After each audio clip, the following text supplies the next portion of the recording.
Please take your seats. The program will begin in 5 minutes.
Please take your seats. The program is about to begin.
Please welcome to the stage Meg Szabo, Senior Editor for Bloomberg Green and Sustainability Events.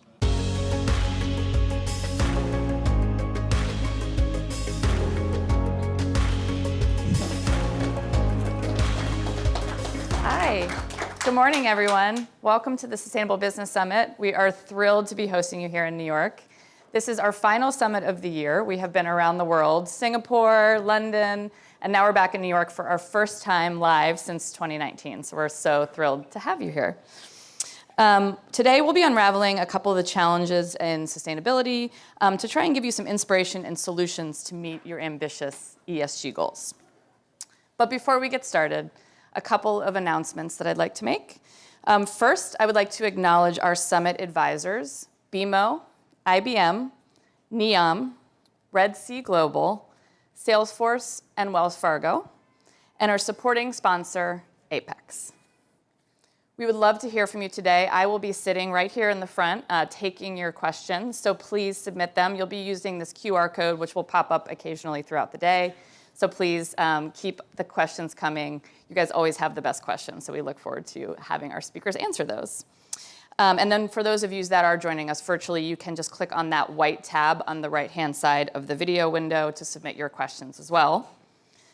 And then you can also please engage with us all day on social media using the hashtag #SustainableBizSummit. And with that, we would love to get started. We begin with a view from the UN. Please join me in welcoming the United Nations Assistant Secretary for Climate Action, Selwin Hart, for a conversation with Bloomberg's Jennifer Zabazaja.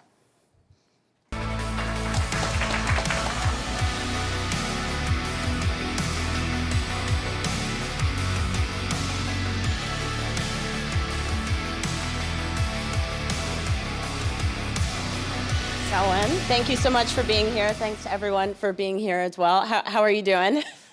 I'm fine. Thanks so much, Jennifer, and good morning, everyone. It's a pleasure to join you after a few grueling weeks in Sharm el-Sheikh. It's good to be back in New York. Grueling. So I was there as well, so I can second that. It was grueling. But let's just talk about the big headline that came out of COP. The Loss and Damage Fund, right? It was significant. It was a breakthrough is what people are calling it. How would you describe it? It was historic.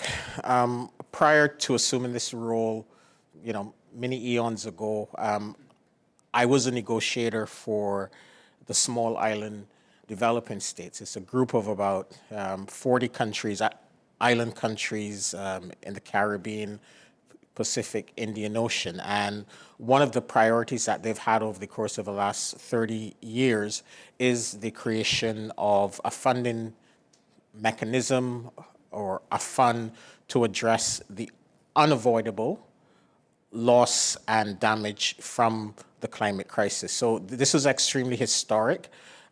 We're not there yet. It's an important first step. The COP outcome now calls on countries, it will be about 24 countries or so, that will sit around the table over the course of the next year or so to design and operationalize this loss and damage fund. But it really was a historic step towards climate justice and addressing the needs of countries, communities, and people who are on the front lines of the climate crisis. What does that look like, though, Selwin? I mean, because a lot of criticism was that there was not a lot of detail in the fund itself. I mean, what do the next 12 months look like leading into COP28, specifically with this fund? Okay, as it relates to this fund, one of the first tasks will be to map out what is already there in terms of instruments, sources, and institutions that are already providing various forms of loss and damage support. And then over the course of this year, these 24 countries that are part of a group called a Transitional Committee that will design and operationalize this fund will then design a fund or a funding instrument that really helps to fill some of the gaps in the existing architecture for supporting loss and damage. The reality is that funding is already being provided for loss and damage, both in developed and in developing countries as well. We just had that horrific flooding episode in Pakistan. I read last week or this week in the New York Times that in the United States, funding is being provided for communities that are at risk from climate change. Funding is provided for them to relocate. That is an aspect of loss and damage. So we're already individually and collectively doing loss and damage. It now needs to be done at a scale that is commensurate with what we know will happen with the climate crisis, what science tells us will happen to people, to communities, to infrastructure, to agricultural systems, to water. It now needs to be scaled up at a level that helps us to save and protect lives and livelihoods. Did this fund, though, come at the expense of more ambitious climate action? Because that was a lot of the criticism as well, was that this fund was established, there's not a lot of details in the fund, but there was also there wasn't stronger language from COP26 about phasing down or cutting down emissions. So do you think there was a trade-off at this COP? No, I honestly don't think that there was a trade-off. I'm one of those persons who believe that choosing between protecting people, adapting to the climate crisis, addressing loss and damage, and reducing emissions versus reducing emissions and closing the emissions gap, it's a false choice. We need to do both. We need to protect people, safeguard livelihoods. We need to adapt to the climate crisis. We need to address loss and damage. And simultaneously, we need to urgently reduce emissions. In terms of the outcomes from the COP, we went into COP 27 with fears that there would be significant backsliding on what was achieved on Glasgow. That did not happen. The language on 1.5, acceleration of mitigation ambition, revisiting nationally determined contributions, which are sorry to use acronyms, but NDCs are the currency of the Paris Agreement. It's the national climate plans of government. All of that was preserved in the outcomes of Sharm el-Sheikh. But we had more. We did not have an explicit reference to phasing out all fossil fuels, which some of us wanted, but that was not in Glasgow either. What we had this year was explicit references to accelerating the deployment of renewables. There was a new section on energy. It seems absurd that in a climate space, renewables have never been referenced before, renewable energy. And we know that renewable energy is the major solution to reducing emissions. And in Sharm el-Sheikh, we had explicit references to the need to accelerate the global transition to renewable energy, which has captured what I believe is a global consensus that with the war in Ukraine, with high fossil fuel prices, now is the moment for us to accelerate a renewables revolution. So there were significant gains capturing this emerging global consensus to accelerate the renewable energy revolution. And for the first time as well, there was extremely strong calls from all countries, not just developing countries or small countries, to really accelerate the reform of the multilateral development banks to make these institutions, which were created over 70 years ago, fit for purpose. Because we need these institutions, the World Bank and the other multilateral development banks, really to support poor and emerging economies, really to accelerate the deployment of renewables. So there were some gains from COP26. The reality is, however, and I must say this, the emissions gap is still wide. We did not narrow the emissions gap. And that's a reality that we need to own up to. And this is something that I believe that over the course of the next few COPs, the next few years, we really need to tackle this massive emissions gap. Renewables has to be the drumbeat of all of us, including all of you here in this room. Was the UN disappointed at all from the private sector perspective in terms of, I know the UN came out with its own report on greenwashing and what more the private sector can do. Is there enough scrutiny that the private sector is getting at this point in time to cut back on emissions and the like that you're talking about? So I wouldn't use the term disappointed, because many of the companies and financial institutions and non-state actors that have made net zero commitments have done it in good faith. Many of them want to do the right thing.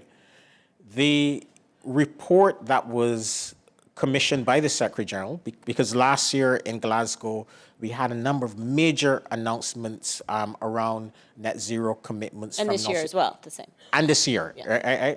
Right? But with these announcements came accusations and concerns, and I'll be very blunt, I'm not accusing anyone of greenwashing in this room, but came accusations and concerns over greenwashing. It was very hard to distinguish between those companies and financial institutions that wanted or were doing the right thing from those who simply wanted to use this net zero stuff as a public relations stunt, right? Let's be honest, some of them just wanted to use it as a public relations stunt. So Secretary General got really strong calls from many of the corporates and financial institutions that were doing the right thing, as well as from civil society and governments themselves, to bring together a diverse group of experts to look at what a credible net zero target means and what should be the process and processes to measure, report, and verify the authenticity and progress towards meeting these net zero goals. And also to lay out a roadmap towards regulations, so making this mandatory for corporates and financial institutions. And that was what the group was all about. We believe that the 10 recommendations are extremely solid. They provide a how-to guide on what a credible net zero target is or should be, and what should be the pathway towards ensuring that this net zero target is credible. It should have interim targets. There should be a transition plan. Executive compensation should be tied towards its achievement.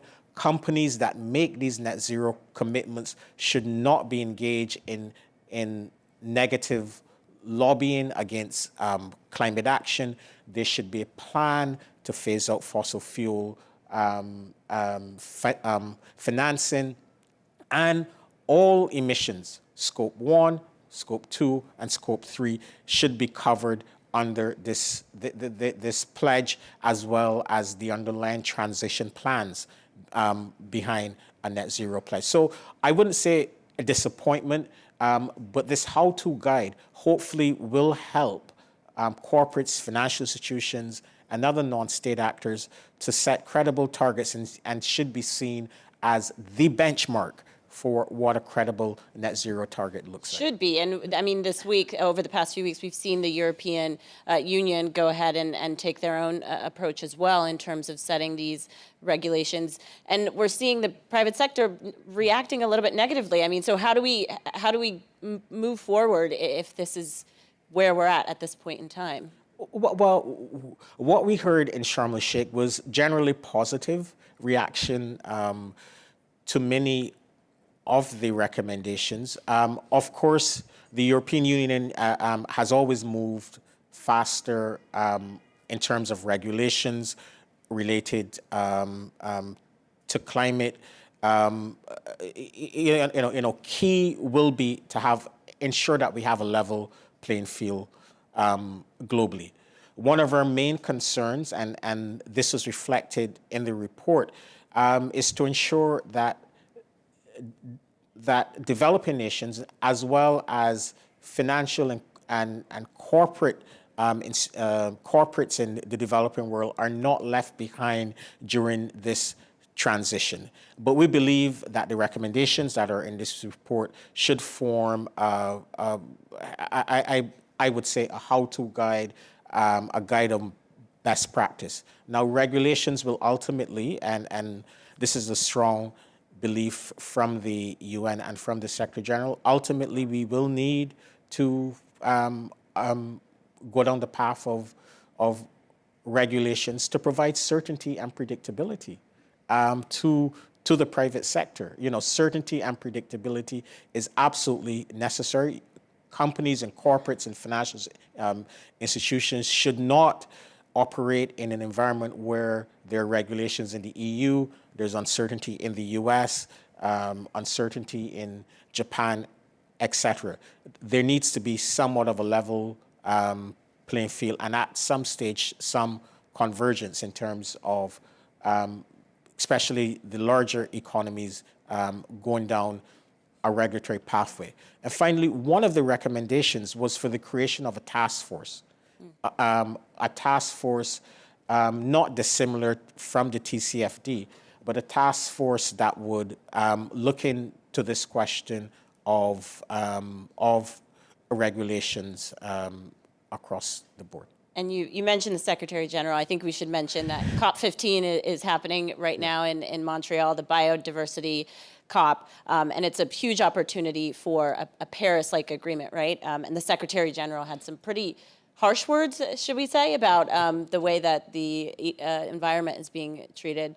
Are you optimistic for any type of agreement on biodiversity at this point in time? Well, hopeful. We have to be hopeful. If it were up to us in the UN, we would have global agreements on every global threat and challenge. But we all know that nature has been undervalued, and we really hope that countries, parties to the Convention on Biological Diversity, that they will seize this moment really to agree on a comprehensive set of measures to reverse biodiversity loss. We will never win the fight against the climate crisis if we don't address biodiversity, if we don't halt this senseless war against nature. Right, and we know scientists have echoed that as well. So, and I just want to end on COP28. I know you're still recovering from COP27, myself as well.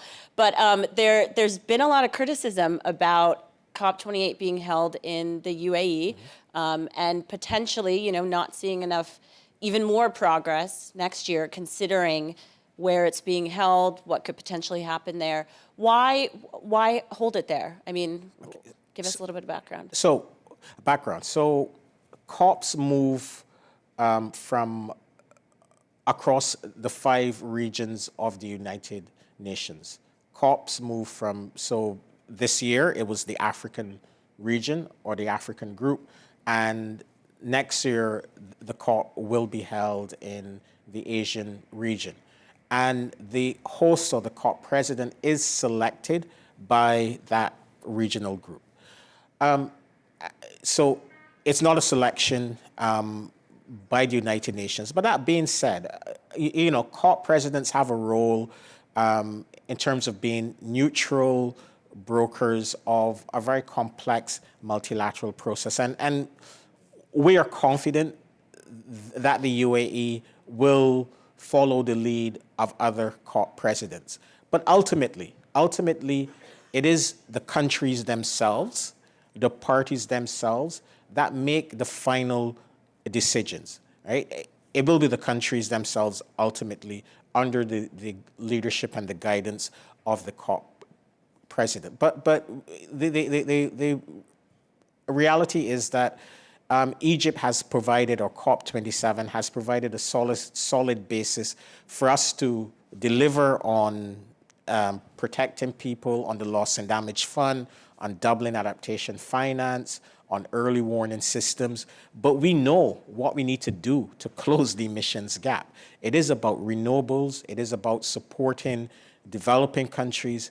And just yesterday, despite all the bad news that we've heard over the course of the last few weeks and months, the IEA released its annual report on the state of renewable energy for 2022.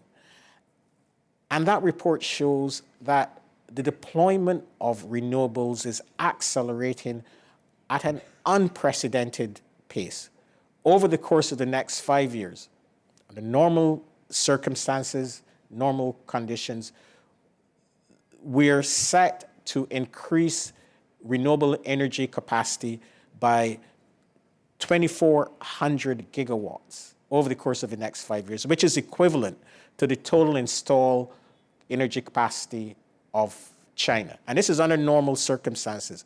Now, the report also says that if we're able to address some of the implementation challenges in developed countries, if we're able to lower the cost of capital, which is a major priority of the Secretary General for these investments in the developing world, the world can increase further to just under 3,000 gigawatts of installed capacity over the course of the next 5 years. So there is a good story to tell on what is actually happening in economies. We need to go much faster. We need to go much further.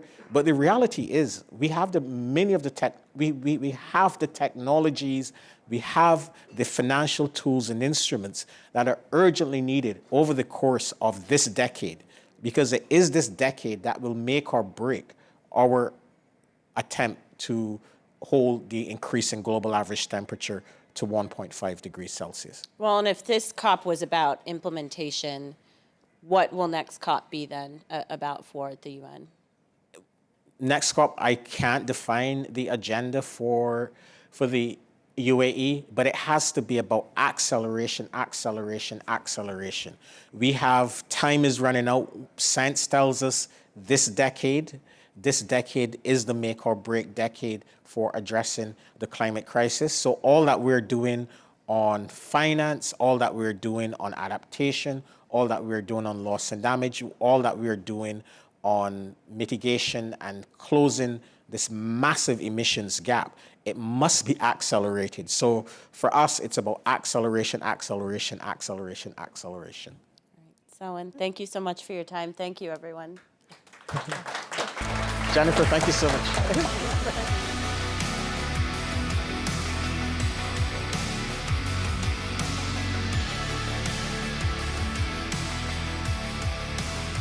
It's encouraging just how much the climate change narrative has evolved in the last few years. Where even a year ago, everybody was talking about whether net zero is even possible, today we're talking about the how. To reach net zero by 2050, to get sufficient capital to the table, how we get there needs to be targeted, policy-driven, accelerated, and above all, practical. The time is now.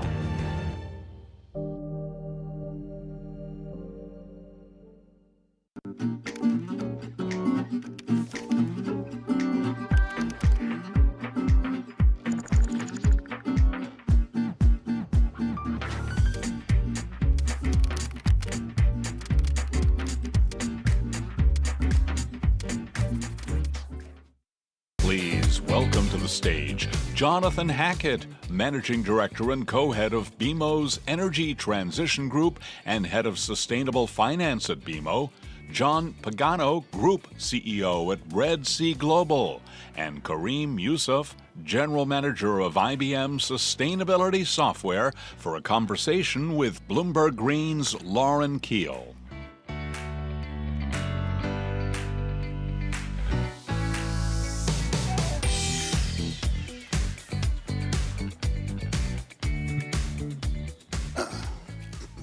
Good morning, everyone. Good to see all of you. We are going to be talking this morning about the role of business in driving climate action. So I have to ask, after just having heard Selwin here up on the stage, I know John and Kareem, you were both at COP just a few weeks ago, as was I, and probably a lot of other people here as well. So I'm curious to get your thoughts on the business value of COP for you. How are you thinking about the roles of business at COP? Is it valuable to be there, and what are your responsibilities when you are there? John, I'll go to you first. Well, thank you, and thank you for having me. Look, I think business has a role to be at COP. I mean, the private sector needs to be represented at COP for two reasons. One, we're part of the problem. We've created part of the problem that we're seeking to address in COP. And more importantly, governments can talk about different things that they can instigate, but without the private sector to come up with the solutions, to come up with the technologies to address the very severe challenges that we're facing, you need to be there and in the same room and in the same dialogue with governments to help guide them and also to sell to them, the partnership that is necessary if we're to avert disaster in the coming decade. I mean, I think the previous speaker said it well. This is by far the most decisive decade, and almost in human history. And unless we act now, the future doesn't look terribly bright. Kareem, do you agree? Yeah, no, I'll build on what John said. I think at the end of the day, it's a collaborative effort between private and public sector. In many a way, I think to really make real impact in the private sector, we have to integrate all thoughts of sustainability into our everyday business operations. And so by being at COP, you're there engaged in the conversation. You're in the venue, right? You're there in the room where it all matters. And I think that's just critical to building those collaborative relationships. Were there any learnings from you that you're going to take to COP28 next year? I think for me, the biggest learning really was the scale of the conversation, to be honest with you. You know, when you're there at COP with so many diverse points of view and angles on all these problems that need to be addressed, it really was kind of like mind expanding. I would say that was the biggest thing, that for me it was just like a big opening up of how to begin to engage. Fantastic. What about you? Well, look, I think my takeaway was rather, more sobering, I think. The problem with COP, if I can be so bold, is, there's too many interests that are competing to try to protect their respective positions. And all of this is at the expense of our goal of reducing carbon emissions, greenhouse gas emissions. And so, my takeaway from COP is the private sector has to take the lead. They need to act now and show governments that with the right will, technology exists today. I think we heard that again from the previous speaker. We should be acting today, not talking about it anymore, acting today. And that's my takeaway. I still think there's too much talking taking place at COP, and I suspect 28 is going to be similar to 27. We'll be talking about the things that we missed rather than here are the successes that we've achieved. And the only way that we're going to change that narrative is if bold private sector companies, and we'll talk about that later, the actions that we at Red Sea Global are taking, I think, until we do that, I think the future doesn't look that promising in terms of COP and that whole conversation. So a little less talk, a little more action. Yeah, by far. Yes. So Jonathan, I want to bring you in to talk about we've talked, I think, about 3 key stakeholders we're going to cover here. First one, we've already talked about policy and governments. The next, I want to talk about customers and the consumers, which is a huge driver for companies. And so I know at BMO, you're focusing on helping clients with the energy transition. So what are you thinking about is your responsibility to your clients? Yeah, so I think about it really is rooted in what we do as a bank. So, when we work with clients, we're not just providing money in exchange for money. Banking has to go a lot beyond that to really help clients understand, manage risk, and seize opportunities. Our view of BMO's role really is as an enabler in supporting people in meeting those challenges. And to do that, we have to bring in a set of solutions that allow them to do that. That can be the advice around how to understand policy risk that is driving exposure. It can be about introduction to the right technologies. And it can be fundamentally about creating new products that allow them to access parts of the market. That's where our recent acquisition of Radical really gives us a tool set to say, how do we, as a company, help our clients drive that transition? How do we help them monetize and identify carbon generation opportunities in their own businesses where they have made those changes and have driven down their footprint as much as possible, potentially access offsetting? But how do we do that in a way that enhances their credibility? Because so much of when clients are looking at this space right now, they see uncertainty, they see risk, they see a changing policy environment, and say, how do I participate in something where I know it's important to do something now, but the benefit of waiting, if I don't know and I don't feel comfortable, seems higher than the benefit of action. Are your clients coming to you with a very targeted set of questions, or are they coming to you totally overwhelmed? I think I've not yet met somebody that is not in some way overwhelmed, and I think that's fair, right? I lament sometimes that my inbox and my opening a newspaper mean that I never escape. Right? There is no way, if you're working in energy transition, in climate, in sustainability, that you get a day off without seeing things around you that remind you of the challenge, that remind you of the uncertainty, that remind you of this kind of dichotomy of people having fear of greenwashing, but also, if you don't have glass bottles at your event, do you look out of touch? Even if that's not the most impactful question about how we all got here today, what fuels we used in the vehicles or modes of transport, whether or not people bought sustainable aviation fuel credits or things we're using drop-ins. All of that might be more impactful than boxed water versus bottled water versus canned water, but everyone's still doing those other things because the fear of being called out wrong is absolutely massive. And so I think overwhelmed is absolutely the answer at all times. Kareem, I'm sure you're getting a lot of overwhelmed people as well. And I think one of the biggest reasons people get overwhelmed is around data and just the manual need in this space. There's still so much spreadsheet crunching and manual data accounting and accrual. So how are you thinking about how you're helping customers with feeling overwhelmed around their data? Yeah, look, as you expressed it, I think if you could distill a problem down to a single word or phrase, I'd say we've got a major data problem, right? That's really and what we've been doing is thinking about how to marshal technology. The technology exists, right? Which how to marshal it in context to really address that. So you begin to think about how you capture the information. And whether you think about it in terms of utility bills, in terms of waste bills, in terms of actual smart meters in buildings, you've got all these myriad forms of information you need to bring together. You're thinking about how you synthesize in that, right? How are you creating the right analytics so you can drive the right insights and therefore link it to the most importantly, the actions that you take. So everything that we've been doing has been all around establishing clarity around data models, solving the problem of easy data capture, verifiable data, analytics against that, and then ultimately reporting and action thereof.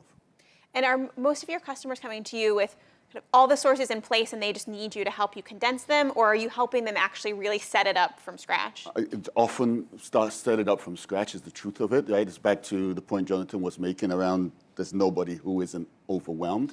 I think we've established there's some easy ways to get started. You know, you can always think about things in terms of your facilities and real estate. Okay, that's a clear block. What's going on with your IT compute, right? If you think about most enterprises, and then obviously supply chain. And depending upon who you're dealing with, one of those three, you know, you've probably kind of got a 2+1, right? Real estate with IT, or supply chain with IT, or supply chain with real estate. But generally speaking, we try and take a data-driven approach to get them going. And I want to ask this to you too, Jonathan. Are you advising people to like start here, then move here, then move here? Or are you saying, come tackle a bunch of these things at once? Oh, definitely. I actually believe the number one place to start is getting a handle on your ESG data. That's where we just started. Get a handle on ESG data, because then you can baseline, where am I? You can therefore set goals where you want to go, and then you can begin to measure your progress towards those goals. So not contrary to that, but I would say, you know, a lot of what we do talking to corporates in this space is help them understand what's important. You know, what are your shareholders, what are your stakeholders actually concerned about, and how do we prioritize those things? Because to the data problem, it's an infinite list, or not infinite, but very long and well beyond, you know, a return on investment curve on things that are not core to your business. If you say, hey, I'm going to measure every type of emissions, every type of water use, every type of waste within my operations, within my headquarters, within everything I do, if that's not what drives your risk from an ESG point of view, if it's not what drives materiality in your sustainability, we get into that, is this to check a box, or is this actually to give people insight that allows them to understand if they're going to work with you, if they're going to invest with you, if they want to work for you, do they have the right information to make that choice, understanding what you actually do, your impact in the world, and how that drives your positive outcomes in terms of opportunity you're going to have, and the negative outcomes in terms of the risk that you take on when operating in the world. So John, we're talking with Kareem and Jonathan here kind of about business retrofitting, right? How they're going into these companies and helping them with retrofitting new models onto their older systems. You have the benefit of doing the total opposite of this, right? With what you're building with Red Sea Global, you've been able to take sustainability and ESG into account from day one. So maybe just tell everybody very quickly what you're doing, so anybody who doesn't know. And then how is that changing your perspective getting to build this from scratch versus having to take this and retrofit it into an older existing business? Great. Look, we started with a clean slate of paper, and you know, we're in a very fortunate position to think about sustainability very differently, because we don't have the legacy issues that you know, many of the companies that you guys advise you know, are grappling with.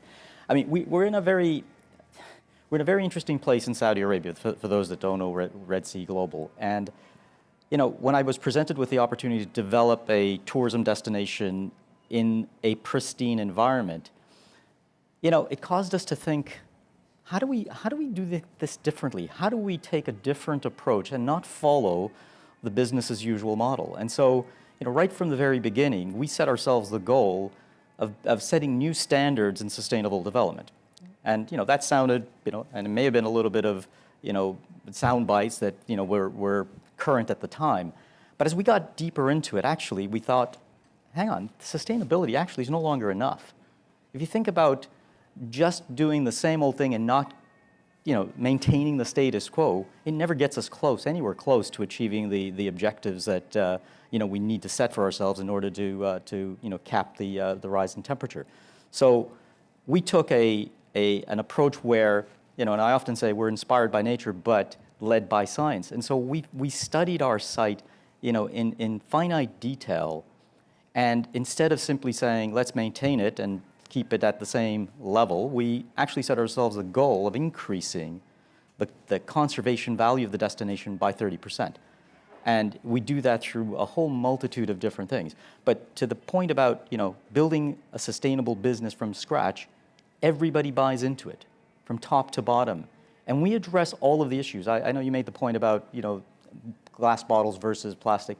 I mean, we wanted to not only talk the talk, but actually walk the walk. And we live by it, and everybody buys into it because it was inbuilt into the organization's DNA right from the very beginning. We're 5 years into this, and we've been able to achieve a large part of what we'd set out to achieve, and it's because we were able to start from scratch and learn from the mistakes of the past. I mean, we're not smarter than everybody else. We just happen to, pay attention to what others have done and said, okay, that didn't work. Let's try something different.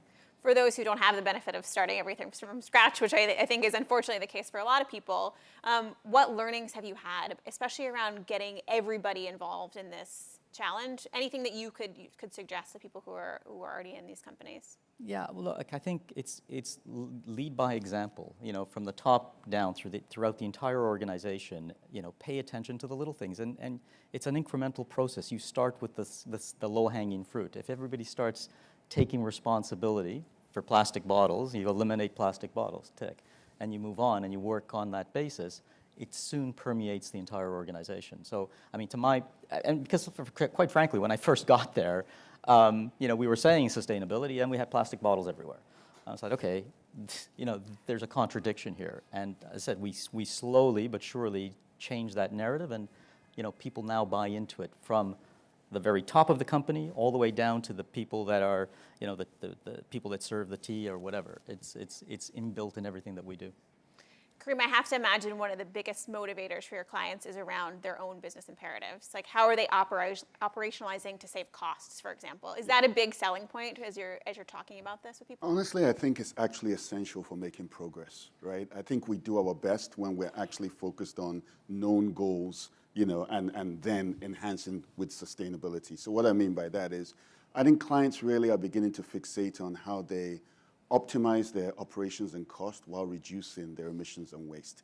And so if you're really going to operationalize sustainability, you have to think about how you're linking those goals to everyday actions, right? I'll give you a few quick examples. You want to reduce your energy consumption in your real estate. Well, do you actually understand how you're using that energy, and are you modifying your use of those facilities over the course of the year as you track? To your point of the current state of the art, where everything is manually collected, batch processed at the end of the year, you're not able to make active decisions on how that facility is being used, on how equipment is being operated or maintained, on how your data center is operating, rinse and repeat what's going on in your supply chain. So what we've really been fixating on is coming back to the basics. What are those core business operations that are being driven around facilities maintenance, asset operations, supply chain sourcing, IT data center optimizations? Link those to goals, create those data streams, and begin to inform those business processes based upon actual insights in, air quotes here, real time. Same for you, Jonathan? So I think for us, a lot of the imperative is around how do we help our clients grow. I think in the way we've reflected on this opportunity for us, this is the largest commercial opportunity we're going to have. Funds in motion are really where we see an opportunity. Trillions of dollars a year of financing needed in order to achieve the energy transition means that people need advice, people need financing, people need to catalyze capital into the right businesses. And I think more and more we're seeing people approach this and say, this is going to go from a procurement department saying, where's my solution? How do I get a lowest price for it? To a corporate development department and saying, well, look, if I am a material consumer of a solution, do I have a right to be at the table, not just as a buyer, but as part of somebody that benefits in the success of that company? Should I be choosing winners? Should I be, throwing my weight as a company behind that. And as I look at what I can do already in my business, is that something that has a role in driving the energy transition? And do I have the right team behind that in order to capitalize on that opportunity? And so a lot of what we are trying to do with clients is say, yes, absolutely, where are your liabilities? How do you address your liabilities? How do you invest in the solutions that you need in order to decarbonize, the right parts of your business? But also, as you look at, a rapidly changing environment, something that's being driven by policy, how are you going to capitalize on that set of opportunities, and where do you play in order to drive shareholder return through a top line as well as a bottom line? And John, you're at the phase where you guys are moving from being a developer into a destination and starting to actually have those customers and guests with you. So how are you thinking about how you're going to use them and communicating with them and bringing them along and making them, customers and advocates in the same way that these guys are? Well, look, I think if I take a step back, consumers are changing, right? I mean, banks are changing as well. The financial institutions are changing insofar as how they see sustainability. And so, for us, what we're trying to do with our guests is actually give them a choice. So we've done things that, from a financial point of view, cost us more money. But we didn't prioritize profit. We prioritized our commitment to achieving the objectives of sustainable development and regenerative development.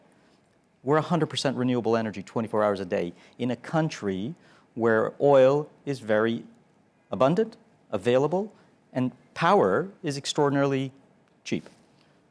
Yet we chose to burden ourselves with a higher cost so that we could deliver on our commitment to not generate any greenhouse gases from the production of our own electricity. And so that mindset feeds all the way through.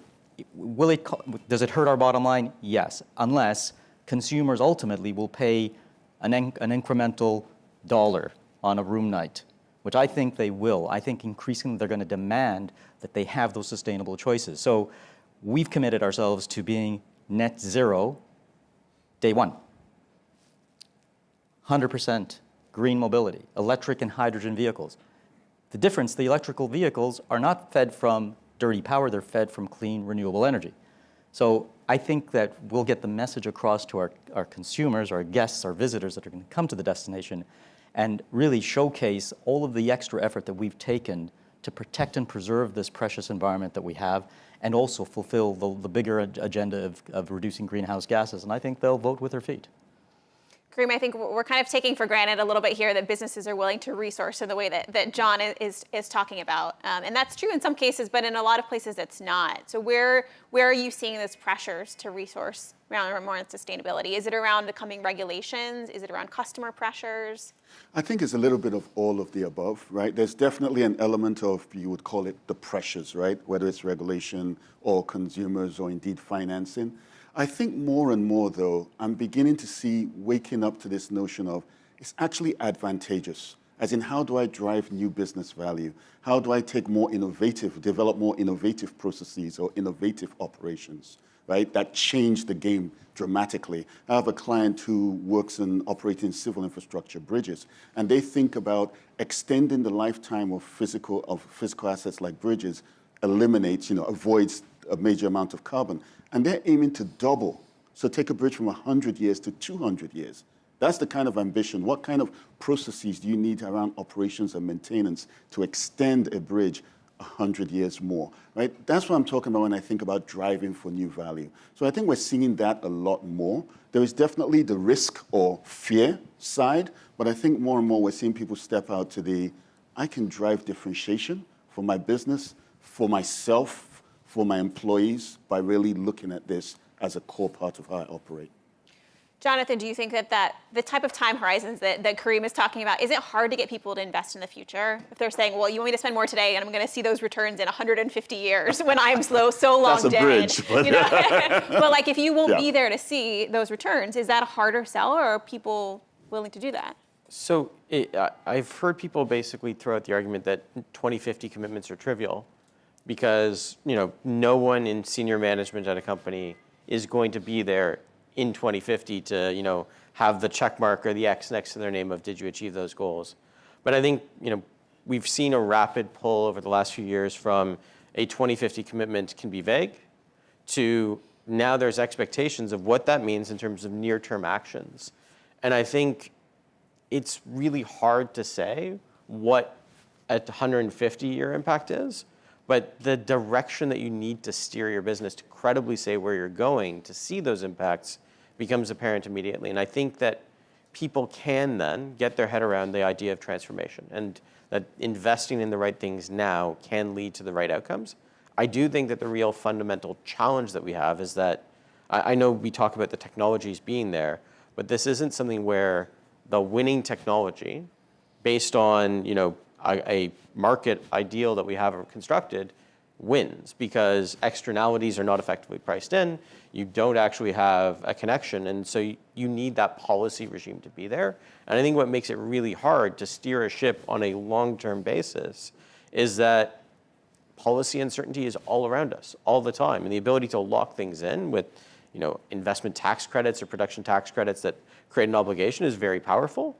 But navigating that as a corporation that might not fundamentally have tax optimization as part of your normal day-to-day how you drive value, I think can create new needs and new demands on a leadership team in order to say, how am I going to steer through not just 150 years of waters, but choppy waters that are going to steer, have waves pushing you in different directions at different times.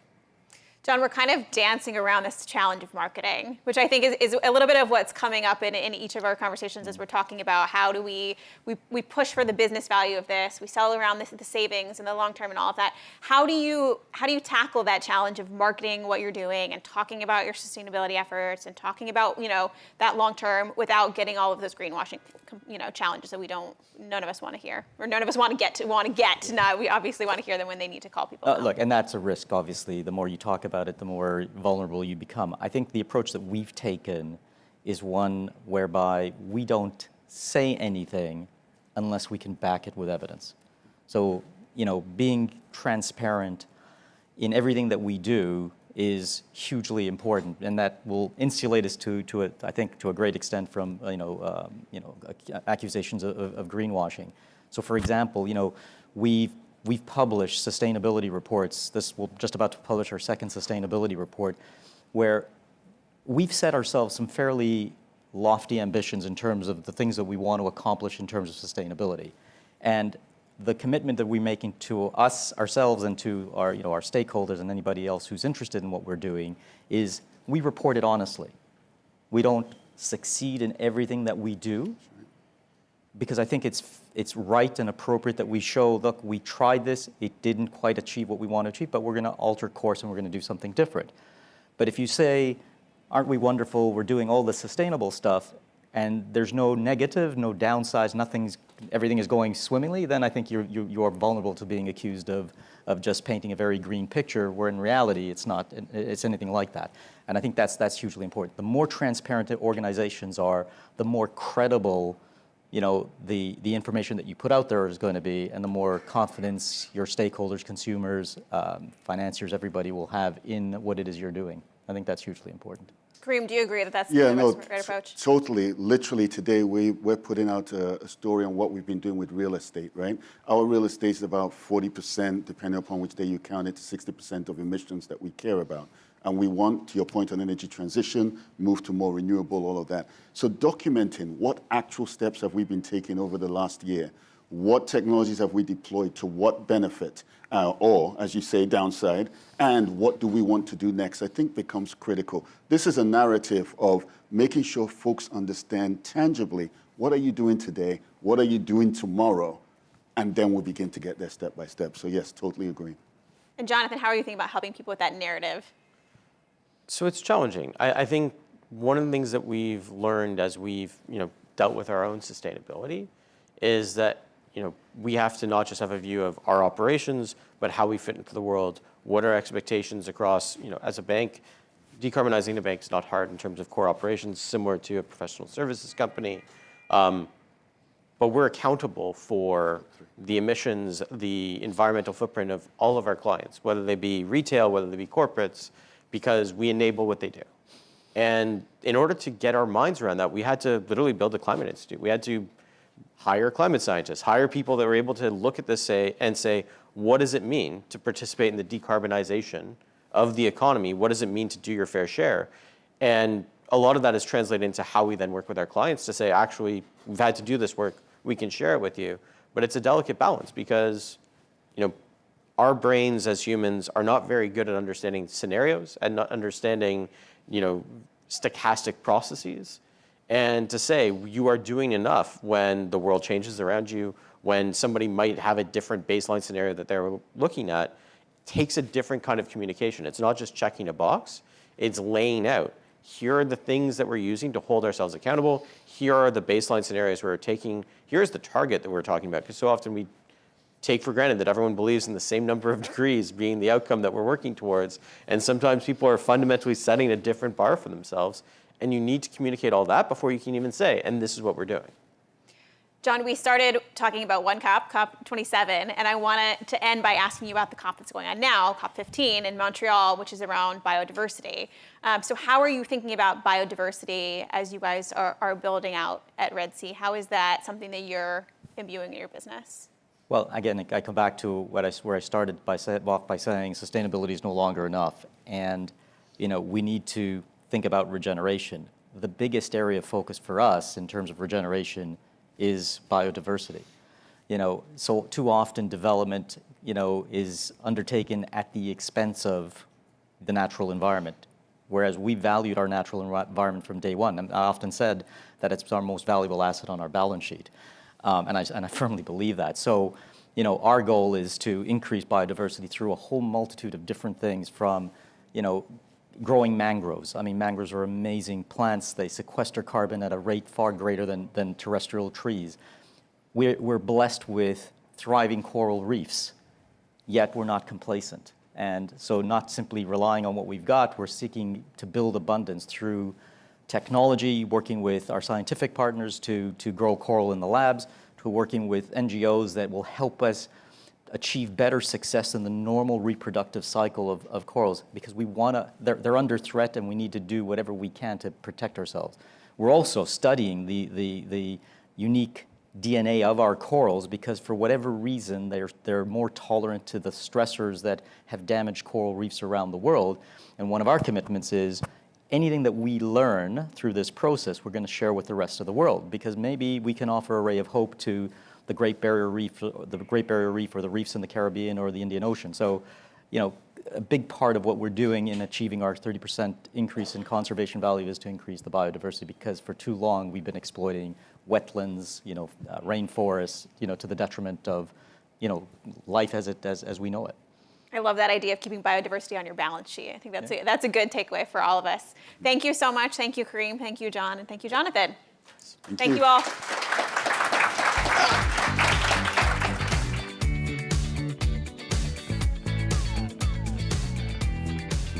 We are innovators, bringing to life responsible destinations. This is a visionary brand for the world, striving to pioneer a new future. We are Red Sea Global. Please welcome to the stage Dr. Cait Lamberton, Alberto I. Duran President's Distinguished Professor of Marketing at the Wharton School of the University of Pennsylvania, and Vijay Sankaran, Vice President and Chief Technology Officer at Johnson Controls, for a conversation with Bloomberg's Abby Danzig.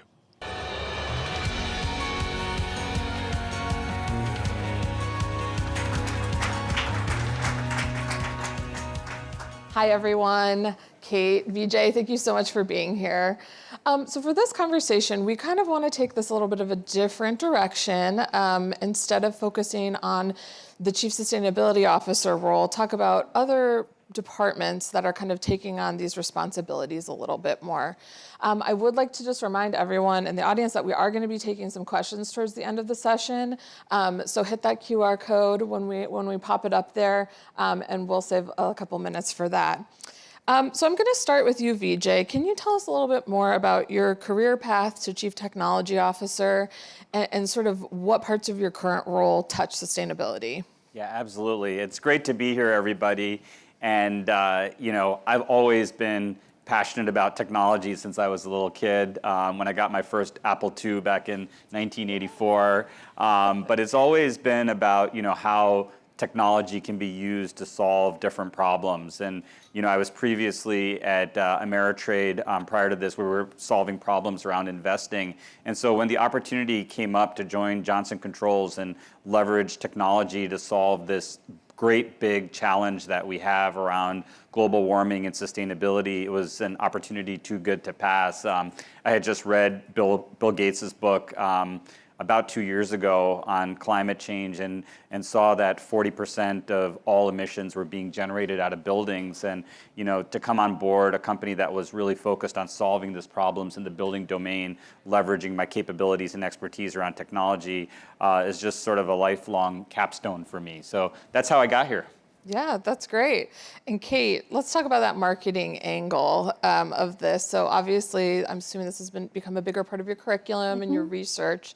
Tell us a little bit more about kind of that branding and marketing angle of this. And first, I have to say my first computer was also an Apple IIc, and it was also 1984. So we maybe had the same Christmas that year.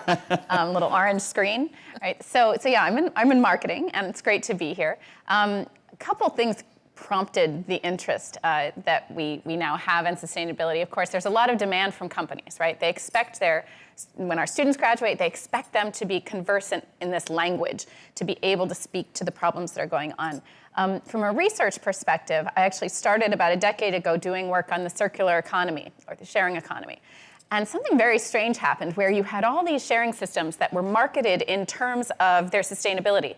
But when I went out and I asked people why they were choosing to be part of a sharing system, the answers were by and large fairly economic, right? Like, yes, it's nice that this saves the world, but it's mostly nice that it saves me money. So there was an interesting tension there. There was also this great work done where researchers identified something called the sustainability liability, where they found that consumers would infer that products that were more sustainable were also less effective. So that seemed like a problem. But at the same time, we also saw that at least some consumers were willing to pay a premium for these products. So that was also a very strange tension. And then we also started seeing all this positioning in terms of sustainability. And we kept asking, well, what does that actually mean? Right? Sustainability can mean lots of different things. So when a company would call, right, and it's perhaps a consulting client, and say, what should we do about sustainability? It was a very hard question to answer. So there still remain enormous numbers of unanswered questions in this space.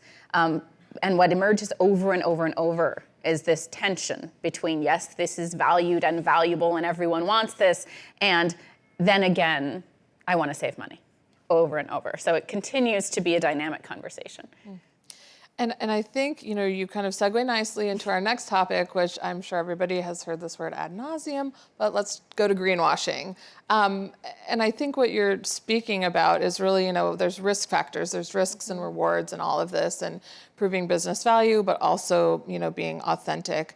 So Vijay, I'll start with you. I'm curious how the role of the CTO can, help enable some of that transparency and accountability that chief sustainability officers and their teams and other parts of the business are looking for, since, you typically tend to be the data people at your company. Well, as our chief sustainability officer would say, it's all about the data, right? And at the end of the day, how do you collect the data? How do you standardize it? How do you basically equate that to what the Scope 1 and Scope 2 emissions are? What's your plan to actually reduce that using the technology platform? How do you actually track that out over time? How do you make those adjustments? So, the business that we're in is we've actually built a platform called OpenBlue to help, companies do that, to track your Scope 1 and Scope 2 with the data verification, and then over time set the goal setting targets. But it's also understanding, where the sources of emissions are in,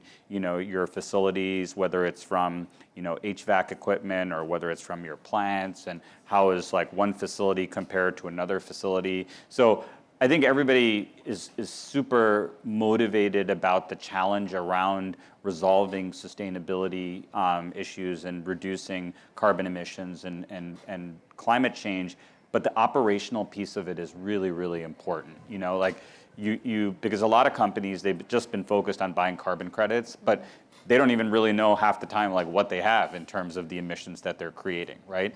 And then beyond that, there's also scope 3, which is what do all your suppliers produce, you know, that you're buying from. So I think like the data and the technology platform is so critical in terms of bringing transparency to all aspects of the decarbonization mandate, and that's what we're really focused on at Johnson Controls. And our chief sustainability officer, we want to eat our own dog food, so we're actually using that to sponsor an initiative across our major plants right now in our facilities to use the capabilities that we've built to baseline the data and then understand how do we set our carbon targets over the next 15 years to make a meaningful dent on that. So it's an end-to-end process, and just like the financial industry, where going through things like data lineage and understanding computations and verifications was done during the Sarbanes-Oxley period.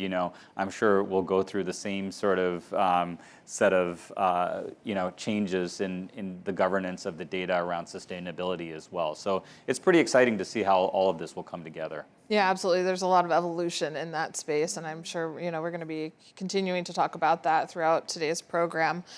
Cait, I'll go to you next. How do you sort of toe that line between compelling storytelling and an accurate portrayal of what a company is doing? Because the marketing and communications teams are really the ones who are getting these stories out into the universe, which can be a vulnerable position. Yeah, I mean, I'll say first that I love hearing, yes, it's about data, right? Marketing is always about data. If you're telling a story that you can't connect to data, you have a problem, right? And this kind of question always makes me think of a story that a friend of mine told where, there's this thing called hay fever. I don't know if anybody has hay fever, right? But it's this constellation of symptoms, right?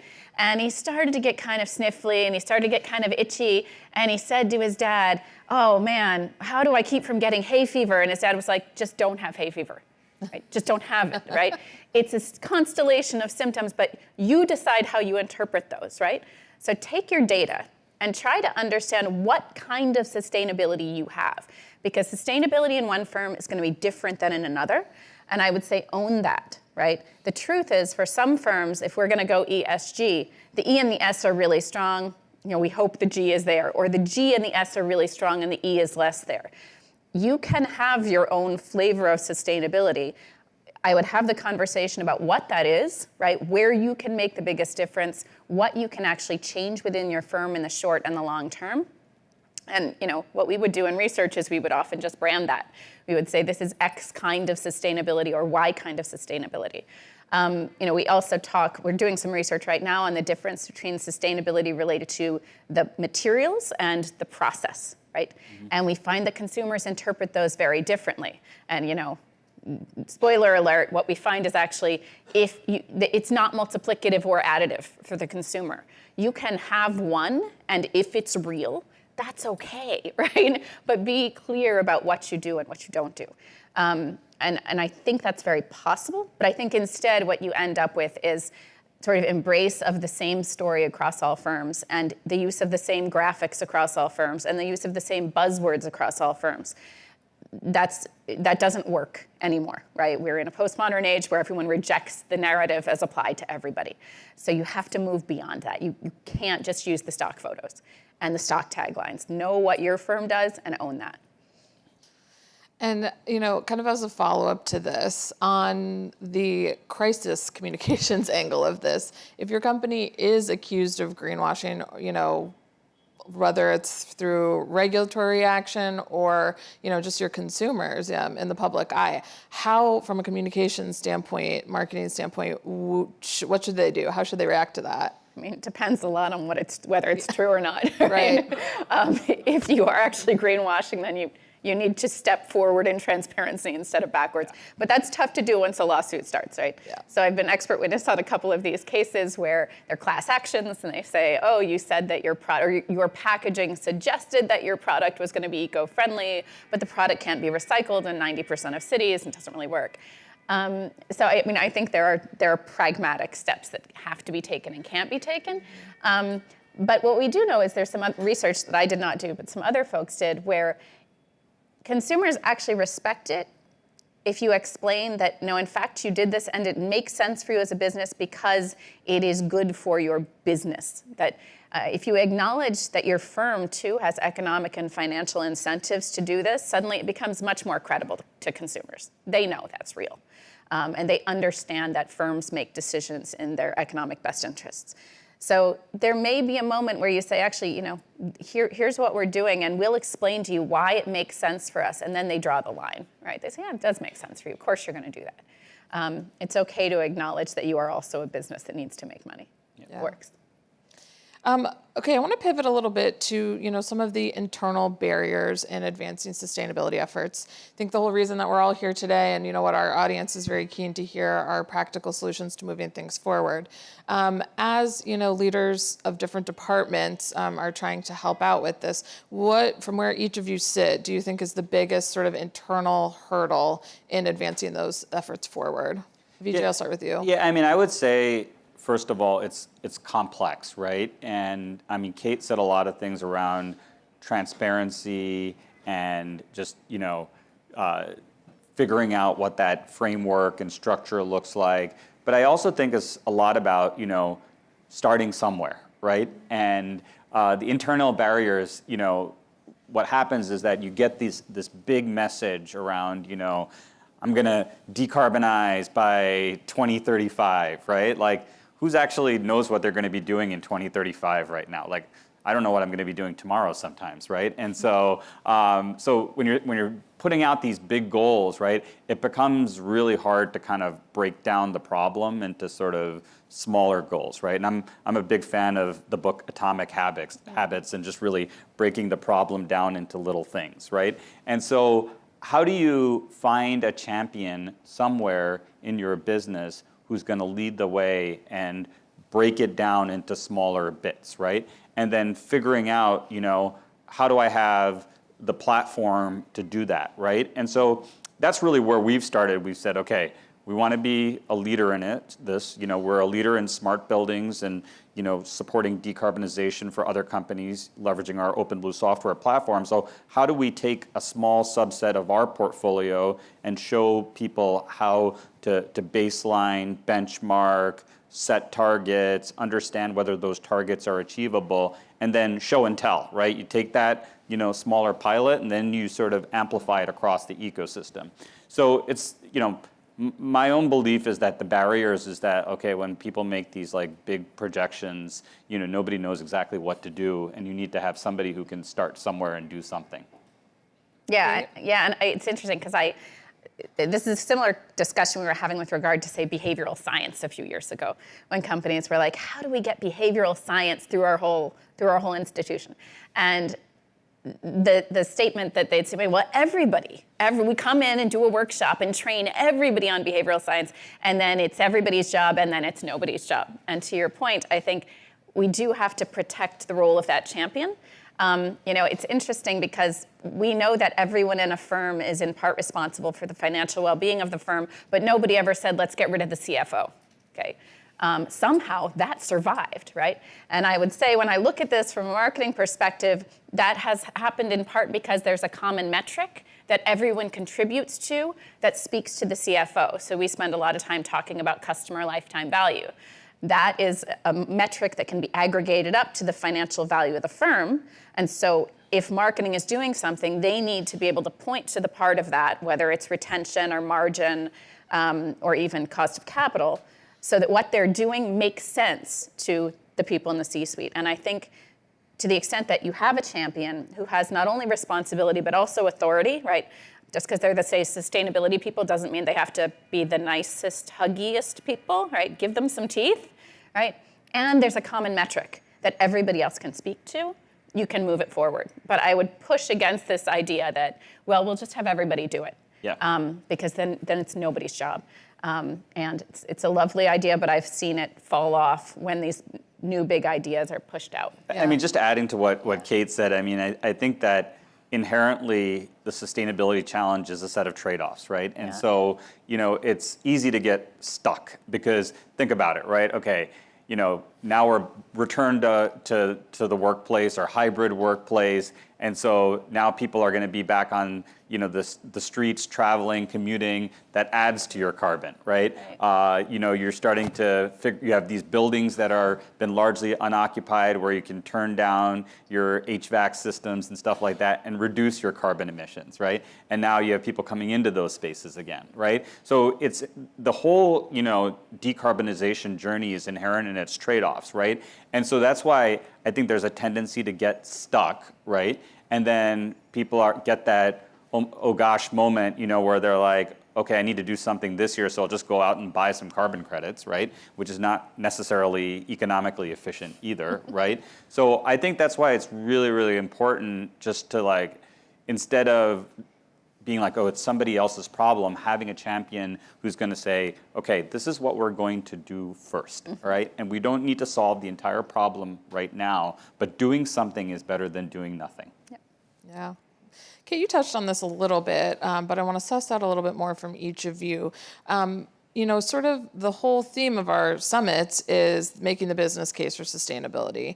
So what can each of your respective fields do, whether it be, kind of getting that data, gathering that data?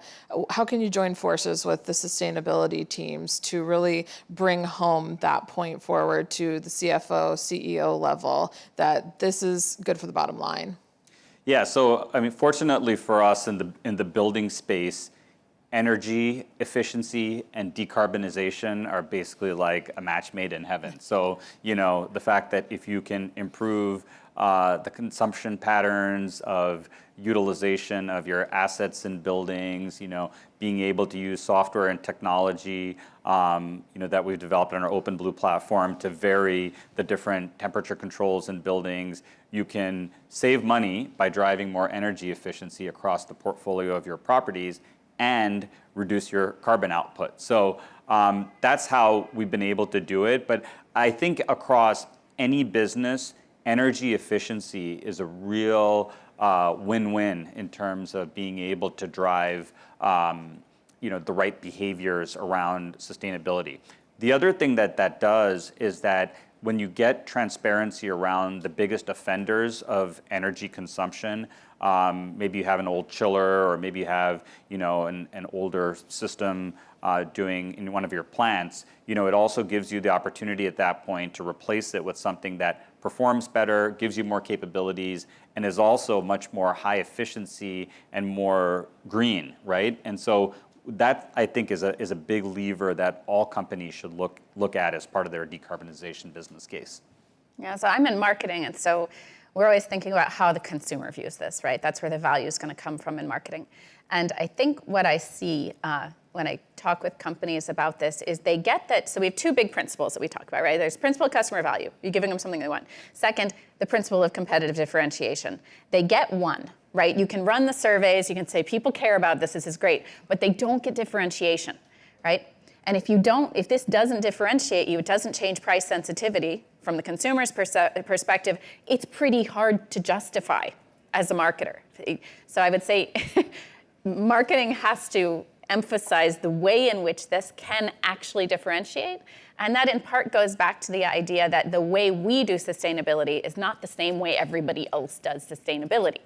So I think that's one piece, right? Make this a differentiator. If it's not a differentiator, you shouldn't expect that it's going to drive a positive consumer response in a relative sense. Only, you're just table stakes then, right?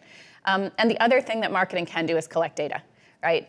So watch sentiment. When the firm does something that's sustainability oriented, what happens, right? We can get this instantaneously. There's no reason not to. And it's going to be way better to get those implicit measures, those monitoring measures, as opposed to just asking consumers what they think, right? Because yes, they're going to tell you it's great. Congratulations. Hooray, right? We know what social norms are then, but we know nothing about what they're actually saying. And there may be a deafening silence. And that's also important for marketing to communicate, because it's either that the signal's too quiet, like the action's too small, or it's that the action is not being communicated in a way that resonates. So I would say, those are, differentiation and monitoring are probably the best things marketing can do.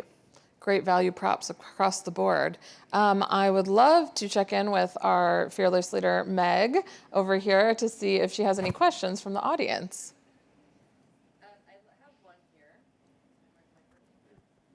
Mic check, 1, 2, 1, 2 on mic. Can you guys hear me? Okay. We can hear you. I liked your distinction between sustainable product attributes and economic ones, and that consumers accept that companies can pursue both. Could you provide some more examples? Yes. So what we know about consumers are sort of interesting beasts in a lot of ways. That's why I like studying them, and being one of them.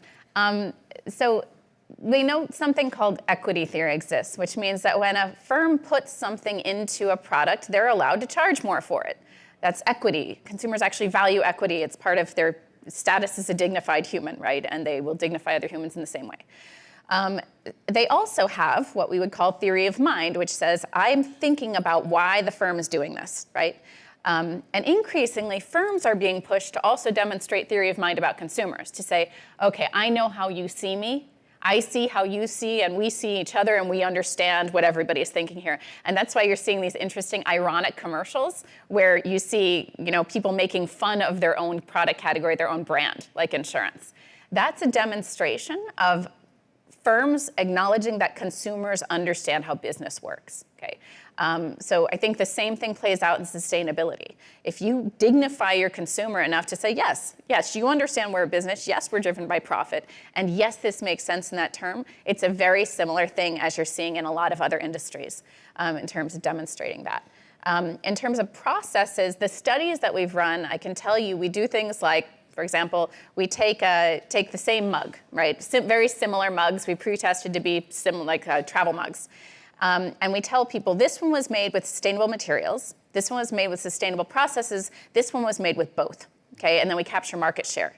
And what's really interesting is you get a huge bump for processes, huge, okay? You get a bump for anything, right? We'll have one that's not sustainable at all, but it's processes that really drive it. And I'll tell you, I don't see that communicated that well. I see way more about sustainable materials. When we add them together, it's not a significant bump in market share past processes. Okay, because consumers get that processes are more costly. They represent a larger long-term investment, whereas materials, you probably, doesn't make any difference, and you can change that next week.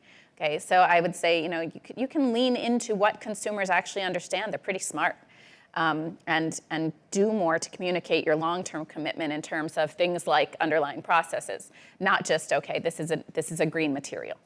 Yeah, I think just to add, we're also at a unique point in history where, the economic benefit of a product or capability and the sustainable benefit, actually have overlaps now. So think about like heat pumps, which was something we're very involved with.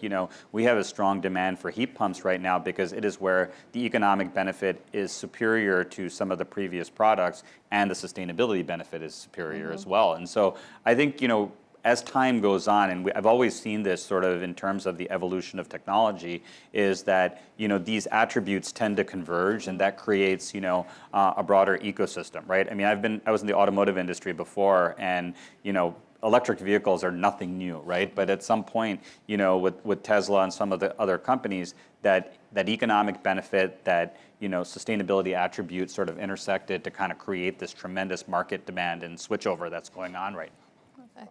One final question. We talked a lot about that champion, and we have an audience full of champions here. So I would like each of you to kind of talk to the sustainability teams in the room right now and tell them what's the one thing you would want them to know about your respective fields as they're collaborating a little bit more with your teams. BJ? Yeah, what I would say is that, all of you represent sort of different roles in your organization, and I would not dismiss the importance of having the data and really having partnership around understanding the data in your ecosystem and how that data can be utilized. I mean, this is probably something that's been said year over year over year around different types of problems that get solved. It's all about the data. But for sustainability, I actually think that you can't get there unless you really have a good understanding or a partner who has a good understanding on the data. So my guidance to everyone as you embark on this journey is to have a really strong data partner and a data platform, to help guide your sustainability efforts. Cait? Yeah, so marketers want to tell stories. So when you give them the data, please do two things. Tell them what about that data is remarkable. Again, what differentiates you, right? You can give them a huge number, they can trot it out, and then some enterprising reporter says, that's actually kind of a lousy number. We don't necessarily know that. Okay, so yes, give us the data, but then help us understand what's happening and help us understand which pieces really make us unique, what matters there. Okay, and then I would also say, again, for marketing, encourage your marketing organization to capture responses specific to your sustainability-related efforts. They don't know what's going on over there. They don't know that you just got rid of all your old heat pumps. They have no idea, right? Unless you tell them. Okay, so consider creating some kind of calendar, like an event calendar, like you would for anything else, so that your marketing folks might be able to pick up the signals that tell you whether that's moving any kind of perception needle. Right? I don't think right now these parts of the organization tend to talk to each other except at an extremely abstract level. The more they know what you're doing, the more they can integrate it into what they're doing too. We're breaking down silos every day here at the Sustainable Business Summit. Cait, Vijay, thank you very much for joining me.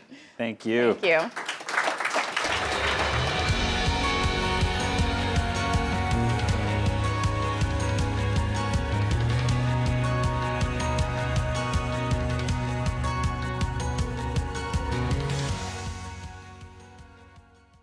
Please welcome to the stage Peter McGinnis, CEO of Impossible Foods, for a conversation with Bloomberg's Carol Masser.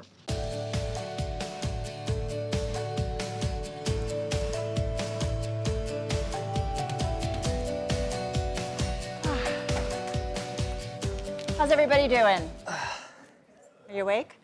How are you doing? I'm doing great. Took over in April. We're gonna do a little business talk before we get into Yeah, took over in April. How's it going?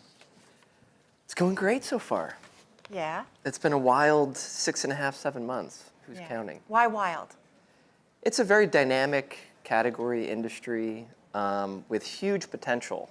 And it's in its infancy, and I think hopefully we'll talk about that today. A lot of people say, oh, the plant-based category, is it declining? Is the demise of it? It makes a great headline. It's a sensational story. And I would just say that it hasn't been established and created yet. So a big part of what I want to do at Impossible Foods is... What do you mean by that? Because it has been established. No, it's been around in earnest for, probably less than 5 years. Okay. There's been vegan burgers and things out for 10 or 12 years, but in terms of alt protein that's going, trying to displace the animal product, that's a 3 to 5 year phenomenon. And we just launched in retail 2 years ago in the middle of COVID. So if you discount, we've probably been available at retail for a year. Yeah. And so I think it's in its infancy. And I think it's yet to be created, yet to be established. And I think it's our job to really create this category. It's a $3 billion category in a $1.4 trillion addressable market. So it is very, very small, right? And it's our job to mold it and shape it and grow it. And that work hasn't been done yet.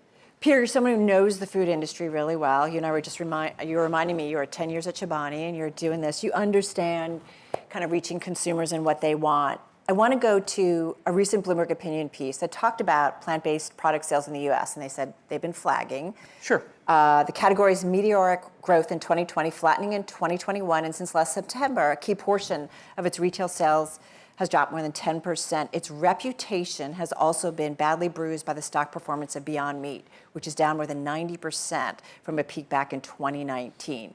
The column does go on to say, still, it's a mistake for investors to write off the value and potential of the sector as a whole, which will be a keystone among climate solutions going forward. So first up, I'm going to get to the climate solutions in a moment. The first part, though, unpack it for me. What is, though, wrong with plant-based industry today and the sales? And then we can get into kind of the... So the category is down, and that is a fact, right? You can read IRI data, Nielsen data. It was plus 40, 50, 60%. Now it's hovering at -5 to -7, depending on the week. And there's a lot of reasons for that.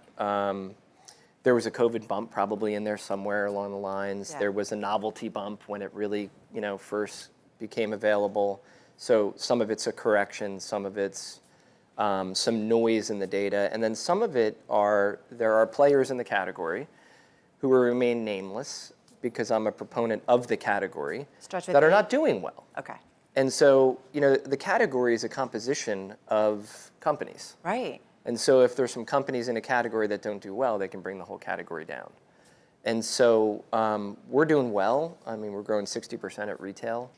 We're in 40,000. Top line? Top line Yeah. sales. And so we have our own playbook and we have our own, approach here.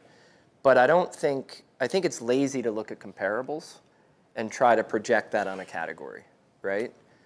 Each company has their own issues and challenges and playbook, and some work, some don't work, but that doesn't mean that you should cloud the whole category, right? And I think the category also is confusing because some of the players in the category are old vegan burgers that are veggie burgers, and some of them are all meat, which I don't like the name of that, but those are those products that are displacing Faux animal. meat, never good. Never good. Do you want to eat faux meat? No. Never good. And then look, I think the animal industry's done quite a good job. They're highly coordinated and pretty loud in trying to confuse this plant-based meat category. Right. With calling it processed or faux or too many ingredients. And they have a lot of money. And they're highly coordinated, like I said. And I think where the mistake of the plant-based meat is, it's young, it's restless, it's very fragmented with a lot of different players. And we have not been coordinated in our messaging, and we have not been loud in support of our products.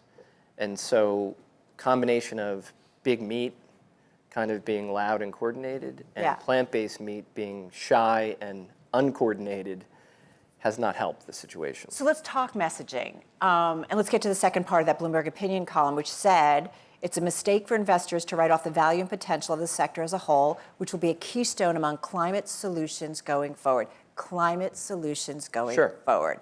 So why is plant-based food a keystone among future climate solutions? Yeah, it is the scale of food. Because this would be great for the narrative. Yes, it would be great for the narrative. Or the reality. And it's a complicated message to get out there from a consumer perspective. And I think a lot of the issue around, look, the food has now come a long way. So the food now stands up against the animal product. And most people that try it say it's much better than I thought, and taste, texture, flavor. And especially when you build a burger and you have cheese and put lettuce and tomato on it, it's very difficult, right? And we hear that with Whoppers, and we hear that with our Impossible Sausage Sandwich at Starbucks. So the food is in a really good place. We have not got the health credentials across, right? It's 0 cholesterol meat, right? That has 30% less saturated fat and less calories. That has not been communicated. And then the climate piece of it, there is no other alternative to reverse climate change other than food. So most people equate climate change with electric cars, recycling, less electricity, less water use. Those are all good things. They will not reverse climate. Food the scale of them. Food systems account for a third of emissions. A third of emissions. Also, if you think about 50% of the usable Earth's land mass is animal agriculture related, and all of that land has been cleared. 50%. 3% are towns and cities. 50% of the entire Earth's world. So the scale is huge. And as a result, 60% of all wild animals have been killed. And animal products, and I don't want to sit here and go on and on about how bad the animal industry is. We'll talk about your climate imprint when you guys do plant-based So our plant-based meat, if you look at 50 million pounds of our plant-based meat versus 50 million pounds of animal meat, right? Direct comparison. We'll use 4.5 billion less gallons of water. We would save 37 million trees, and we would avoid 1.5 billion pounds of CO2. That's 50 million pounds. That's a small amount, right? That's a fraction of what we will make this year. So the scale is massive, right, when it comes to food. So food choice and climate change is a very, very powerful thing. It's misunderstood. Many people are not aware of it, right? They just don't equate food choice with climate change. So the more we can educate people, I think it can be quite powerful. And there is no other tool out there that has the power to reverse climate change like food choice, right? Which is interesting because we focused so much on EVs, and I get Absolutely. the importance of it. Which is, by the way, a good thing. Right. But if all cars went to electric, it would not have the impact of food choice. So good business, and you and I talked about on the phone, I care, I turn over, I look at my food, I want to know what it is. My 19-year-old daughter does the same thing. Sure. Help me out, because part of the reason I'm not your customer, and I probably should be, because I care about my health and what goes in my mouth, is that I still am concerned, and I even brought it up in the newsroom today, and in our makeup room, I'm like, who's eating this stuff? And they're like, sodium, sodium. Like, you talk about the healthy part of it. Mm-hmm. I mean, can it be better? It can be better. So one of the big things we want to do at Impossible, I think we have a really good product. And I know you've done some reformulating. Sure. We're on beef 2.5. Okay. We're not going to go iPhone 14. How far do we go? We're not going iPhone 14, but we're going to go probably beef 4.0. Okay. I can see probably a 3.0, a 3.5, and a 4.0 to perfect it. Taste, texture, flavor, nutrition. And every time we reformulate that food, and I think this is a big part of it, right? Yeah. We have to continuously improve those products. And these products have only been around 3 or 4 years. So it's not unusual to continue through technology and new ingredients to try to perfect the product. And in doing that, I think we'll chip away more at saturated fat, sodium, we'll simplify the ingredient list. The ingredient list is long, it's all plant-based, but it's long because you're trying to mimic the texture of animal meat. It's very hard to do. Complicated. Very complicated. So people say it's processed. I think Twinkies are processed, right? It's artificial. It's not processed because the ingredients... Twinkies are processed. Yes. But our food's not processed because the ingredient list is long. We're using a lot of different things to mimic the texture to get people to have it instead of the animal product.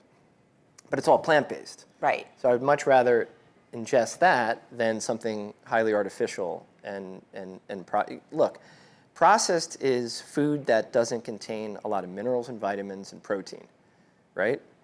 Our food contains vitamins, minerals, and has more protein than the animal product. So it's nutrient dense, it's nutrient rich, and yes, the ingredient list is long, and we'll work on simplifying that. But these are all the misconceptions and myths out there that have been and affected people like you. Well, you and I kidded, you said maybe we need a Got Milk campaign if folks remember it. It was a really productive campain. It was. I'm still a milk drinker. Yeah. Although, yeah. But you like oat milk, too. I do like oat milk, but with Oreos, you got to have the real thing. But what's interesting is that I do wonder, do you guys, what's the thinking? You mentioned all the players, and some of them are startups, some of them are Maple Leaf, Kraft Heinz investing in plant-based technology. Sure. Conagra.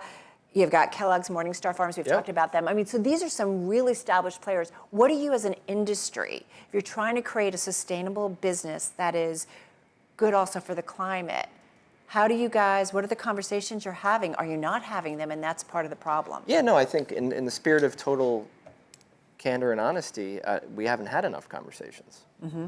I think there are a lot of players in the space. I think some are small startups, and they're trying to get investing and funding. Yeah. Some are more established, and it might be a side business, Morningstar with Kellogg's. Right. Some having their own issues and challenges right now, so some are distracted. So as a category, we don't have a coherent message. And by the way, as a category, we're kindred spirits, right? We should really kind of coalesce around some messaging and really combine resources and you're going get the up word against out. a food infrastructure, just like fossil fuels and the integrated 100%. oil companies going up against EVs. It's tricky. In the end of the day, as CEO of Impossible Foods, I'm not happy if I'm taking share from other plant-based products, right? That's not going to move climate change. We have to displace the animal analog in order to do this. So we should do a lot more messaging, and we should do a lot more together to aid and abet this climate crusade that we're on, because we're running out of time. And I think, so now I think, it used to be there were so many people that didn't believe climate change was real. So now I think that's less of the issue. The issue now, or the challenge now, is what do we do about it and how do we fix it, right? And food choice is kind of at the bottom of people's understanding. So this is a massive communication opportunity challenge, probably the biggest out of any industry I've ever seen. And so messaging is extremely important. I want to ask, who believes in climate change? Who doesn't believe in climate change? Yeah, see? So that's really not the issue. Right. Who eats plant-based food regularly? Who doesn't? Yeah. Okay. Interesting. Yeah. So there's the opportunity and the challenge right there. All right, So if you believe in climate change and don't eat plant-based meat, that's because either Your messaging. you don't understand it, you heard bad things about it, you don't equate your eating habits to helping solve the climate challenge. Okay, you talked about distractions and maybe there needs to be more cohesion among the industry. And I'm going to just, if you indulge me for a second, because there was a headline today, and I think about some of the infighting that's going on. Sure. And this had to do with the revoking of a key Impossible Foods European Union patent. Sorry, I should have warned you. But it just broke this morning.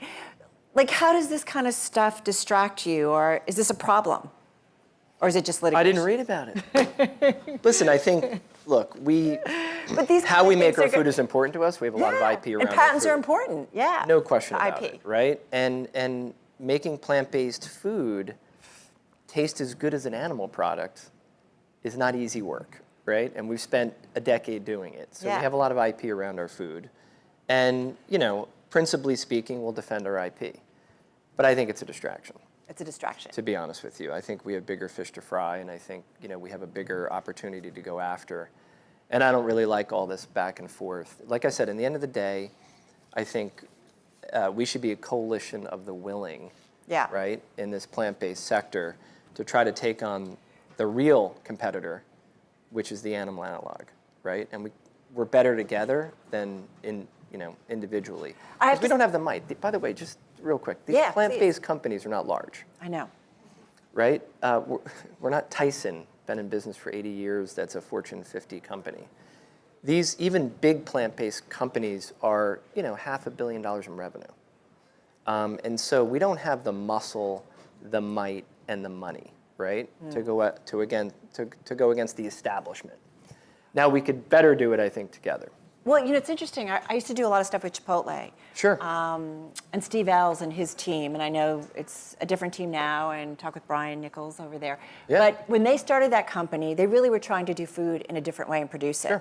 And did talk about the establishment, and it's tough, but this whole idea of regenerative farming. Yep. So how do we, if we're creating sustainable businesses, you guys are creating a sustainable business, like how do you do it? I mean, we talked a lot about messaging. Mm-hmm. But so what are the steps ultimately? Is it just messaging that ultimately will grow your business? No, I think we have to continuously improve the products. So if I look at our business, I think we're going to invest a lot of money on continuously improving. So that's like, So taste, flavor, 3.0. Taste, nutrition. Texture, flavor, and nutrition, right? The nutrition's good. But Right. it could be better. Okay. Right? And then I think we have to tell the world about how good our food is and look, it's a complicated value proposition, okay? It tastes as good as the burger that you grew up with. It's better for you, and it's better for the planet. It's clunky. I don't have the value propositions sync in my head, but whoever cracks that code is going to, blow this market wide open. So the value proposition to the consumer, and a lot of this, by the way, is trial. So if you look at Impossible, we're growing at 60%. We have 5% household penetration. Nothing. So 95% of the country hasn't even tried us yet. We have 400 TDPs. What's TDPs? Total distribution points. When I was at Chobani, we had 6,000. So we're increasing availability and approachability and accessibility is extremely important. We have 17% awareness. 83% of the country hasn't even heard us. So a lot of this is fundamental food marketing, right? Yeah. Making your product more. We're in 40,000 outlets in food service. There's 1.5 million outlets in food service. So that's why I say this is just getting started, right? And so availability, approachability, awareness, all important. The other thing I would just say is I think that this plant-based community got the messaging wrong in the beginning, right? I don't think we want to vilify meat eaters. I don't think we want to judge meat eaters. We want to invite them to try our products and incorporate them into their lives. And if you have 1 or 2 burgers out of your 7 a month that are plant-based, that's a win. Right. Right? And it's not a binary thing, right? People are flexitarians. It's not whether you're a meat eater or non-meat eater. There's a lot of people in that. There's a movable middle that has not been marketed to and spoken to in an inviting way. So when you either are doing stuff with Walmart or fast food companies or airlines or, you've got climate pledge arena, right? And talk to us a little bit about that thinking and how that's helping in terms of messaging, narrative, and just really your mission as a company that's not just creating products for consumers that are better and better for the planet, but also you think about your company culture and the buy-in there. Yeah, I mean, Impossible is a very mission-oriented company, right? And a lot of people doing Impossible for the climate mission and to reverse climate change. Truly. Now, we can't achieve that unless we have a sustainable business. So I think the other thing we have to clear up here is that we're a for-profit company. And the better we do as a company and the more plant-based meat we make, ship, and sell, the better we do as a company, the more we achieve the mission. And I think, ESG is a term thrown out. We're all trying to figure out exactly what it is and what the value of it is and all of that. We have a big giant E, right? Yeah. And we're probably one of the only companies or one of the few companies that the product we make is the E, right? We're not buying carbon credits and we don't have a sustainability department. We have a company that's sustainable. But none of us will achieve this unless we can figure out the economics, right? So we have to have Impossible has to be a viable, thriving business. We need EBITDA, we need gross margins. I know it's terribly boring stuff. And we need growth. I work for Bloomberg. I think it's kind of fascinating. And we need growth. Yeah. And that will help us achieve the mission. It's interesting. A lot of people can't wrap their mind, wait.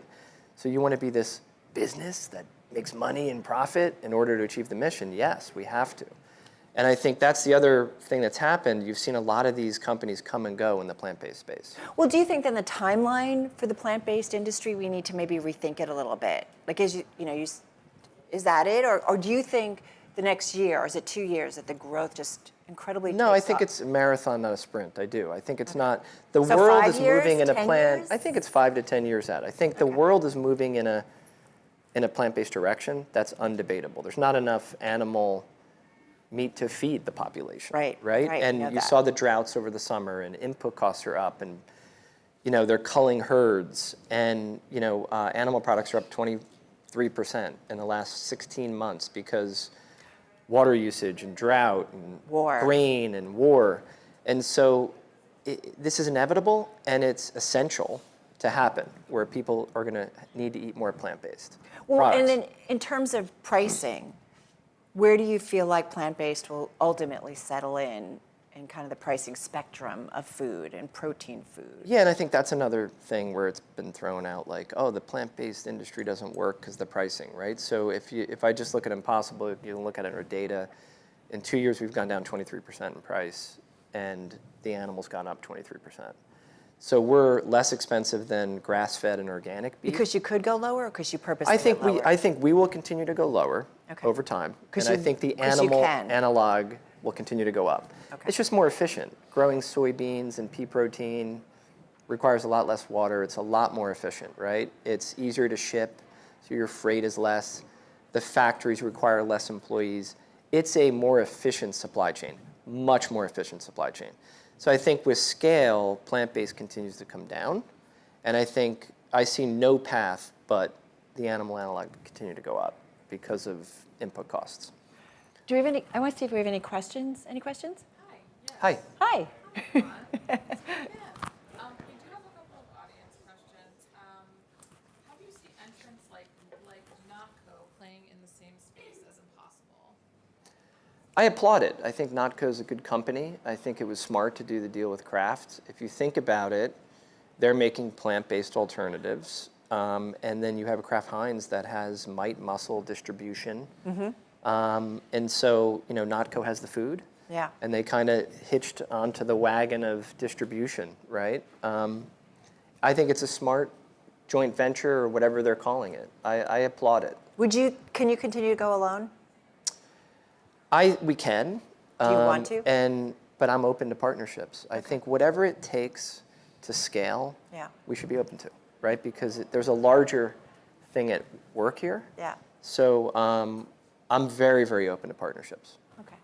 We also have a question, about medical and scientific studies and how that sort of plays into the marketing piece of your food and, kind of convincing those consumers that you all were talking about earlier, the branding piece of this, trying to convince them to try your product. So curious about any sort of testing or, data that you're putting out around that. Yeah. Well, I think the first thing we have to do is just get the description better, right? I mean, I don't like plant-based meat. It's confusing. What would you call it? What do you want to call it? I don't know. Call it meat from plants, animal-free meat. I don't have, in 7 months, I have not cracked the code, by the way. But I don't think that's helpful in how we're describing plant-based meats. Like, is that a riddle? I don't even understand it. I don't think we've gotten the claims right?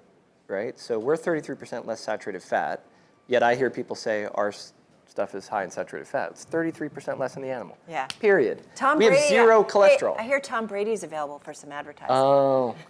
He's kind of done with the crypto thing. Yeah, he's got to focus on. He barely won that game on Monday night. Sorry. But we are zero cholesterol. Carol and I were kidding yesterday on the phone. When we launched oat milk, I remember we called it lactose-free milk, right? Yeah. So you took the negative of milk out. Like, no one loves lactose, right? And lactose intolerance is a thing. So I don't know, maybe it's cholesterol-free meat. I don't know. Like, cholesterol's not a good thing. Right. I don't care who you are. No one embraces cholesterol. Right. So this is zero trans fat, zero cholesterol. When you get doctors saying this is what you should be eating, like, there's a win. And even without doctors, I don't think people are dying to have high cholesterol. So, Yeah. So we have to figure out a shorthand, I don't know if it's a scientific study, where it's a common sense way of saying what this proposition is. And I don't think, we've had academic ways of saying it, we'd have scientific, we need to speak to consumers in regular language and get them to try our food. There's a thing called focus groups. Yeah. One last question. This is a focus group right here. What can other CEOs take back to their office to help get their company to maybe buy in on climate sustainability pledges that can be acted on? And I know in our call we talked about people say a lot of things and then they don't do it. Pledges are great, but action's even better. Just a final thought. Yeah, I think it's not a department. Great. And I don't think it's a pledge. I think it's a way of working and a way of life. I mean, we joined the Amazon Climate Pledge even though our food is inherently E. That's because we can improve upon other aspects of our business, right? When I look at our factories, they could be more efficient. Yeah. When I look at our freight and how we ship things, we could be doing full trucks and we could be buying electric. There's things we can do. When I look at our packaging, we're not perfect.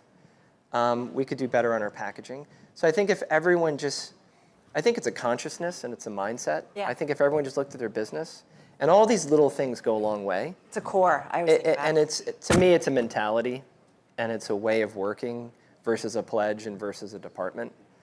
And then that's the first thing. The second thing is you'd be surprised how your employees will just galvanize around this. It's a prideful thing. It's an emotional thing, and it's a very high energy topic for your employees. So they would love it as well. So I think it's a good morale boosting thing as well. Well, look forward to seeing what's next from you guys. Thank you. Peter McGinnis, thank you so much. Thank you. Thanks, everybody.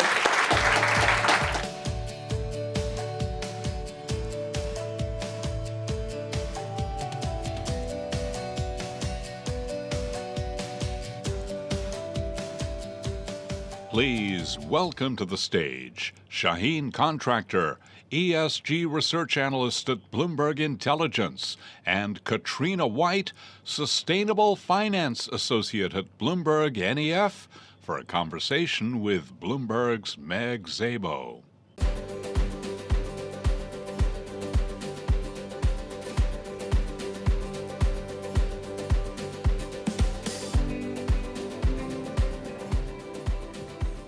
All right. Hello, everybody. It's me again.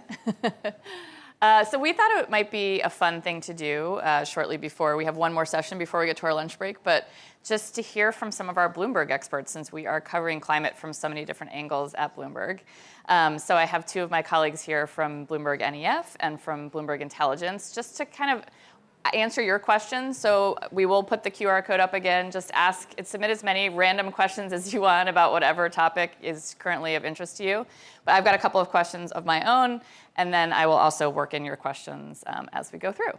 So Shaheen, I'm going to start with you. We were both at COP. I think obviously there has been a lot of COP talk already today, but I think a lot of us in this room probably know there wasn't as much probably that we wanted to see come out of COP, but what would you say were kind of the most significant pieces that did come? Sure, thanks, Meg. So first, I think, this was my first COP. I don't know about you, but I've never seen anything like it in terms of just scale and size. The biggest takeaway, I think, was this excitement about the loss and damage fund to start with. So I think this came on the agenda for the first time, the fact that more developed countries could set aside a fund to basically fund less developed countries in terms of mitigation and adaptation.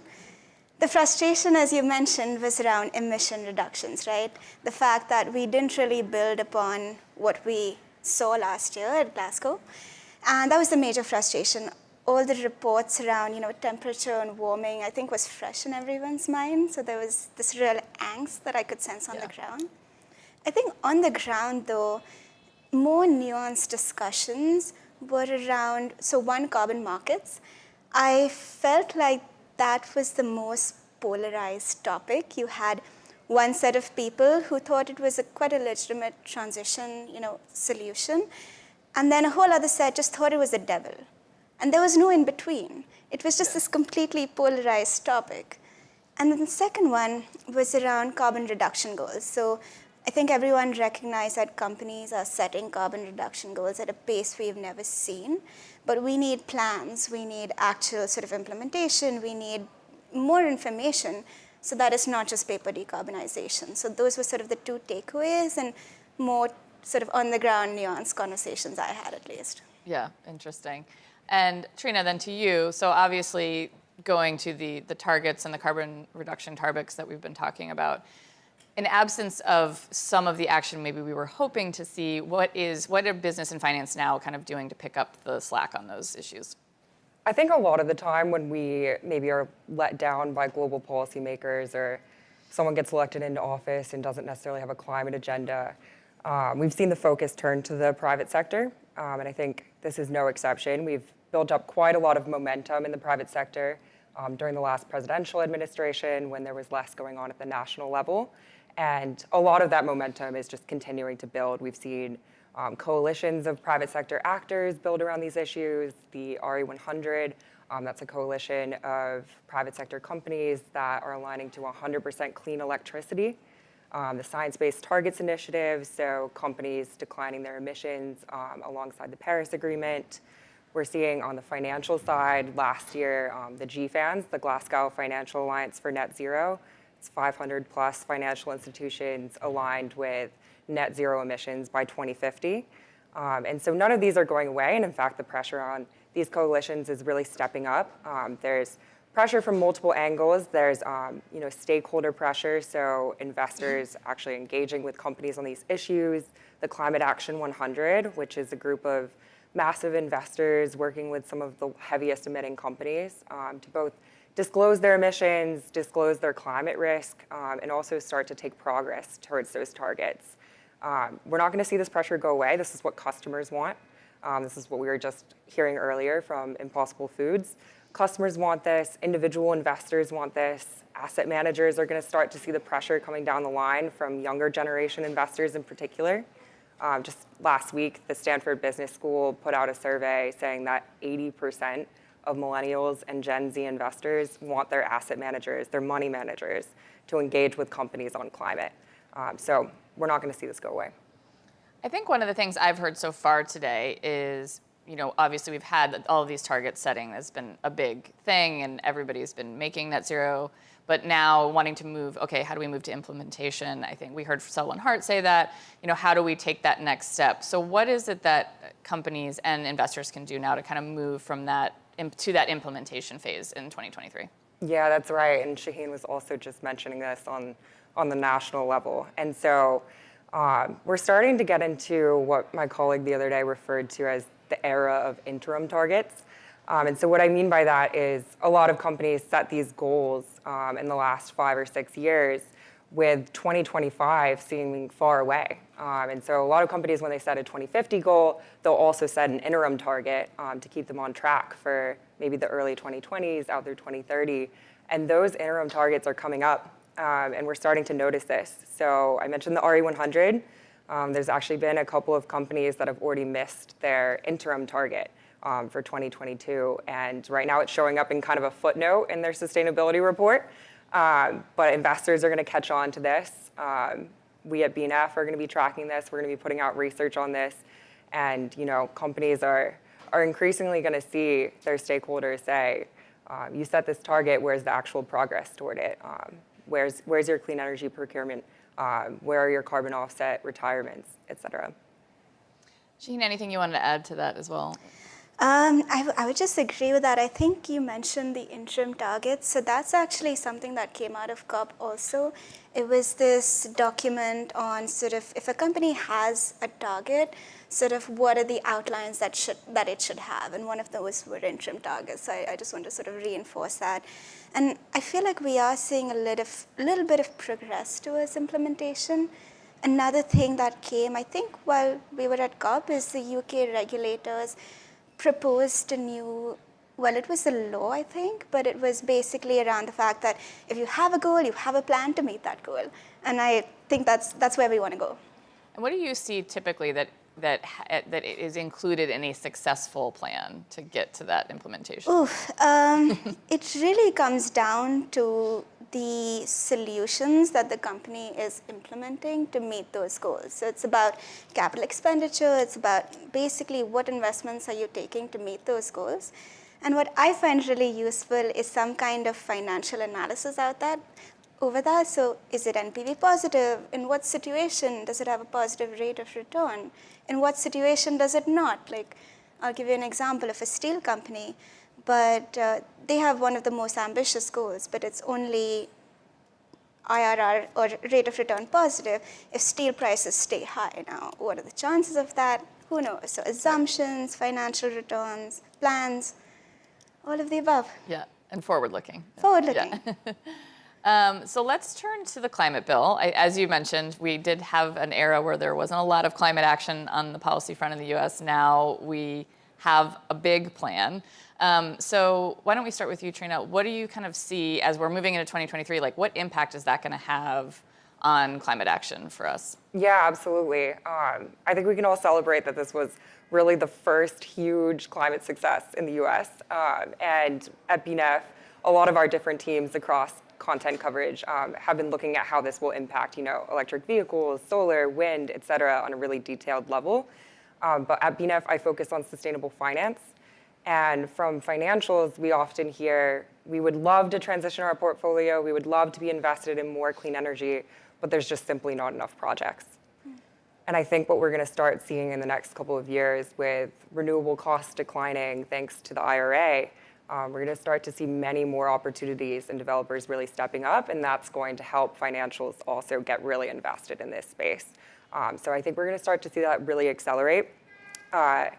A team at BNF, some of my colleagues just put out a report a few weeks ago on sort of the investment needs that we need in the energy sector, specifically out to 2050 to meet our goals. So basically what they did is took different net zero scenarios through 2050 and averaged what the investment need across fossil fuels versus clean energy would be. And sort of took that ratio of total global investment, both public and private finance, in clean energy to fossil fuels. And what they found is this decade, out through 2030, we need a 4-to-1 ratio of clean energy investment to fossil fuel. That ratio right now is about 1-to-1. So we need that to quadruple by the end of this decade. And what I think we're going to see with the IRA is financials really stepping up. Shaheen, what are your thoughts on what we're going to see in 2023 because of that? Sure. So I'll take a slightly different angle and talk about fund flows for clean energy. So I think this is really interesting. The one thing we note is that last year, fund flows to clean energy spiked. It was about 10x any other year. So it was about 10 billion last year versus about 800 million the previous year, now billion versus million for clean energy ETFs. And what we think is when President Biden came in, basically everyone anticipated more favorable climate policy. So they sort of priced it in. They drove clean energy prices in terms of share performance up, fund flow went in. And when the IRA came out this year, we didn't see that market reaction, which normally we do see clean energy very policy reactive, right? But we didn't see that. And a lot of that is because we sort of, I think, priced it in. So while the IRA is positive in terms of the fundamentals for clean energy, it's positive for maybe long-term fund flows. In 2023, I don't expect this, spike again from policy reaction. Interesting. We already saw it, yeah. Okay, interesting. Okay. All right, great. So then what are some of the, just talking a little bit more about fund flow and playing off of that, what are some of the emerging trends you're seeing right now around ESG performance and fund flow? Sure. So ESG performance, I think everyone knows, has not been that great this year. ESG funds tend to be underweight energy, and energy has been great, so it's not done well. Just as a fun statistic, so this year, about 20% of ESG ETFs in the US beat their benchmark versus 60% in 2020. So steep drop off. Wow. Yeah, I think in terms of fund flows, there are really 4 things. Well, I'm watching like 20 things, but there are 4 things that I'll mention. The first one is just overall trend. So fund flows for ESG, and I look at ETFs in particular, have skyrocketed, right? They've been exponential till about last year. We've slowed down this year. But what's interesting is the slowdown is almost entirely driven by the US, and Europe has sort of chugged along. In 3Q, actually, 90% of ESG ETF flows globally were from Europe, and I've never seen that before, 90%. Wow. The second piece is that investors are moving towards the most sustainable funds. So if you think about European regulation, right, Articles 6, 8, and 9 is how funds have to categorize themselves. So Article 6 is no ESG, 8 is promoting ESG, and 9 is sort of ESG focus. It's the most sustainable. So in 3Q, 50% of flows just went to Article 9. So it's very clear that given greenwashing risks and all the risks out there, investors are moving towards the most sustainable. The third one is around climate ETFs. So we've all been talking about climate. We've all been hearing about it. And we actually see, in terms of new fund launches, climate has far outpaced anything we've seen with ESG, anything I've seen in its history. So just as an example, last year, about 180 climate ETFs were launched versus 30 in any previous year, so 6x, right? Now, this is great. It creates, breadth of flows. It creates breadth of strategies and many options. But there's also a huge risk. What I see really is oversupply. I see slowing flows, so you see slowing demand, and that's really a recipe for disaster. That's a recipe for liquidation for your strategies that cannot compete. These funds are also expensive, and that's not good. And the last one would be around concentration risk with ESG. For the last few years, we've all celebrated when ESG has grown, but nobody's really realized that that growth was a handful of investors. So just as an example, last year again, 22% of ESG fund flows went to 10 funds. There are 1,400 funds. So that's not really sustainable, right? It's a good thing because your institutional investors who have large chunks of allocations drive it forward, but we need a more sustainable investor base to sustain this. Otherwise, they're going to exhaust their allocations and it's going to taper off. So those are the 4 trends. It's concentration risk, climate ETFs, liquidations. It's sort of the more sustainable category that we're leaning towards, and it's Europe chugging along while the US is calming down. Interesting. So then what do you think that means, looking at those trends? Like, what are you kind of expecting 2023 is going to hold for all of those flows? Yeah, so I think, going to the first point, Europe is going to continue ahead because it's clearly got the regulation. It's clearly got the drive for this. Right. You have, for example, MiFID suitability regulations where the new regulation says you have to ask an investor whether ESG is suitable for them, and I think that can really drive flows rather than just being ignorant and not knowing. Right. So Europe can continue the trend. I do expect some climate ETF liquidations next year, the non-competitive strategies.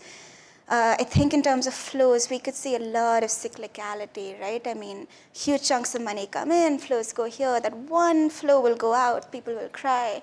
It's the cyclicality in flows that I think we're just going to see for the rest of the year. Yeah. Trina, anything you want to add to that on that one? I would just say a lot of the backlash that we've seen against ESG this year, some of it has come from the right. Some of it is sort of equating ESG with quote unquote woke capitalism. We've seen some critiques and having this be politicized from politicians on the right. And on the left, we've also seen a lot of pressure saying all of this is marketing, all of this is just greenwashing and misleading claims.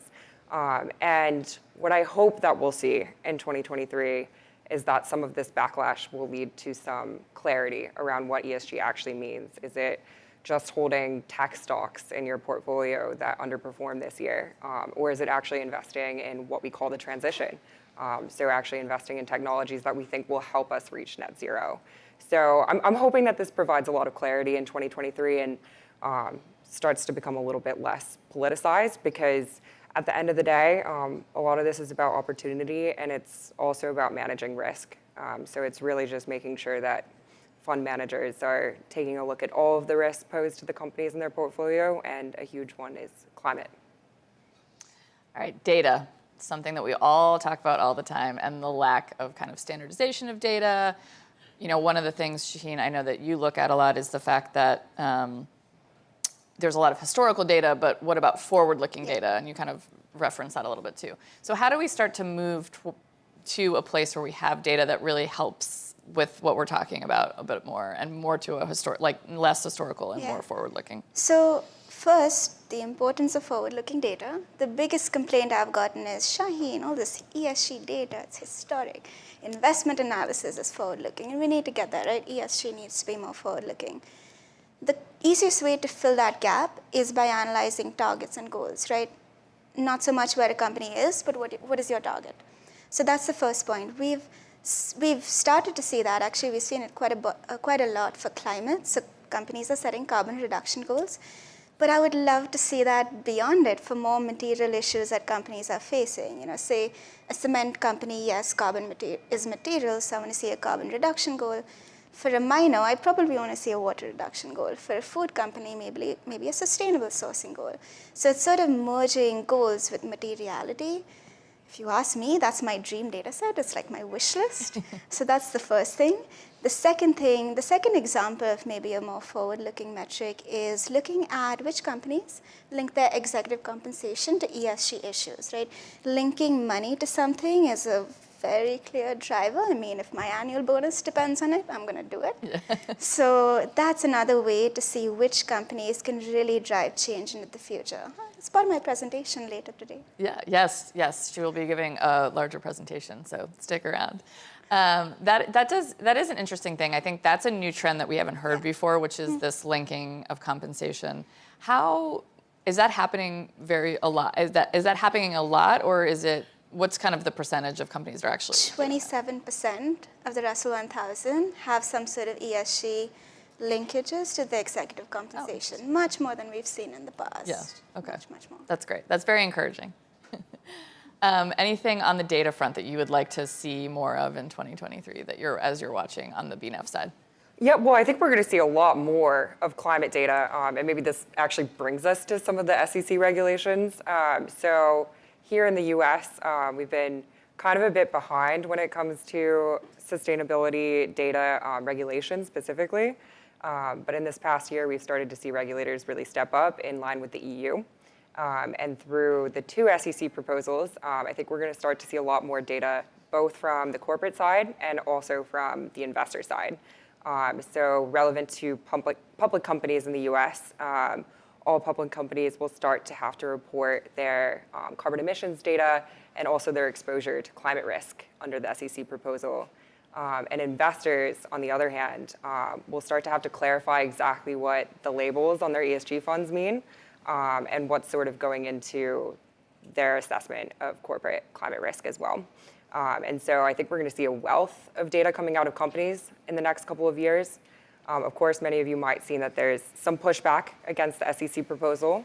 And I think we'll start to see maybe a couple of lawsuits, maybe some hearings in Congress, calling the SEC chair to testify about how this is actually material risk to companies. But I think that overall, there might be some delays, but we're going to start to see a lot more climate data coming out of companies. Interesting. So, and regulation, another thing that everybody is watching in this space this year. What are the trends you're seeing globally on regulation? And to your point, to Trina's point, is the U.S. kind of lagging behind? And So Trina mentioned the fund regulation. That's the main thing I'm watching. So now, given greenwashing risks, a lot of countries are requiring funds to basically categorize and label themselves. So we have that in the US, the UK, and also Europe. What I think is the most interesting is the European regulation. So again, they have to categorize themselves as 6, 8, and 9, 6 being no ESG. And what that's really enticed, I think, is a little bit of dilution. So it's created this name and shame approach. Funds don't want being named and shamed for being Article 6. So they include these ESG light criteria and just rebrand into Article 8. And I've seen that in a huge way. So there are about 64 rebrands last year versus a maximum of 2 in previous years. And that's all European funds driven by SFDR regulation. That's the main thing. I think the second piece is around disclosure. I think Trina's already mentioned it, so I won't go into it, but it's around sort of the climate rules, at least in the US here. And we think that could be watered down a little bit just because, the House being Republican, I know the SEC is sort of an executive branch, but it does fund the SEC, so it could just underfund it. And then the last part in the US at least is around sort of antitrust regulation and antitrust laws. And there's this warning that if ESG is considered, colluding against certain industries, it could create antitrust issues. Now, while we don't think it actually violates any kind of competition laws, it is a theme that we're watching a little more globally. Interesting. All right, a couple of questions from the audience. Sustainable ETFs are still a very small piece of the overall market. Do you think existing small ETFs grow in AUM? Do you see continued proliferation, or could the sliver generally shrink in 2023? And out of 1/3 of connected to MSCI, do you expect another index or marker that could be adopted? Okay, so I'll address that first part, and then I might ask you to repeat the latter. Yeah. So sustainable ETFs are in the US they're tiny, it's about 4% of global ETFs. In Europe it's much bigger. I think we're closing in on about 15 to 20%, which is not bad. Again, all driven by SFDR regulations and rebranding. Now, in terms of fund launches, what I do think is fund launches is going to slow. We are seeing a bit of a slowdown. And a lot of that is because, a lot of asset managers already have strategies in place, so they don't feel the need to launch more. I think in terms of fund flows, like I said, we're going to see that cyclicality. And what we really need is a wider investor base to be able to invest in these funds. These fund launches have been prolific. What fund managers are doing is they're sort of going into the more nuanced categories. ESG is pretty competitive, it's pretty established, so they're starting to basically find themes that are different to differentiate themselves. Like you have the Veterans Fund that came out a few years back, you have the E&I funds that came out, and people seem to latch on to themes that are coming out to just differentiate themselves. That's the theme I see going on. Okay. And I didn't catch the last part. That's right. The second part of the question was, do you expect another index or marker that could be adopted? Index or marker, as in, I don't. So the full question was, and out of 1/3 of the ETFs are connected to MSCI, do you expect another index or marker that could be adopted? MSCI is about 75% of the ESG ETF world. I think one of the trends we've been seeing is a lot of the data providers being acquired, right? So Morningstar acquired somebody, then S&P acquired Robeco Sam, I think, and that led to them launching their own indices. So these acquisition of scoring companies by data providers and index providers leads to more competition. We saw the S&P 500 ESG ETF because S&P acquired Robeco Sam and could do that. So I see a lot of sort of prolific index providers launching new strategies to maybe compete with the MSCI or add to it, only because they've acquired rating agencies. Yeah. MSCI is still 75%. Yeah, okay, wonderful. All All right, Trina, Shaheen, thank you so much for your time. This was great. Thank you. Thank you. Thanks.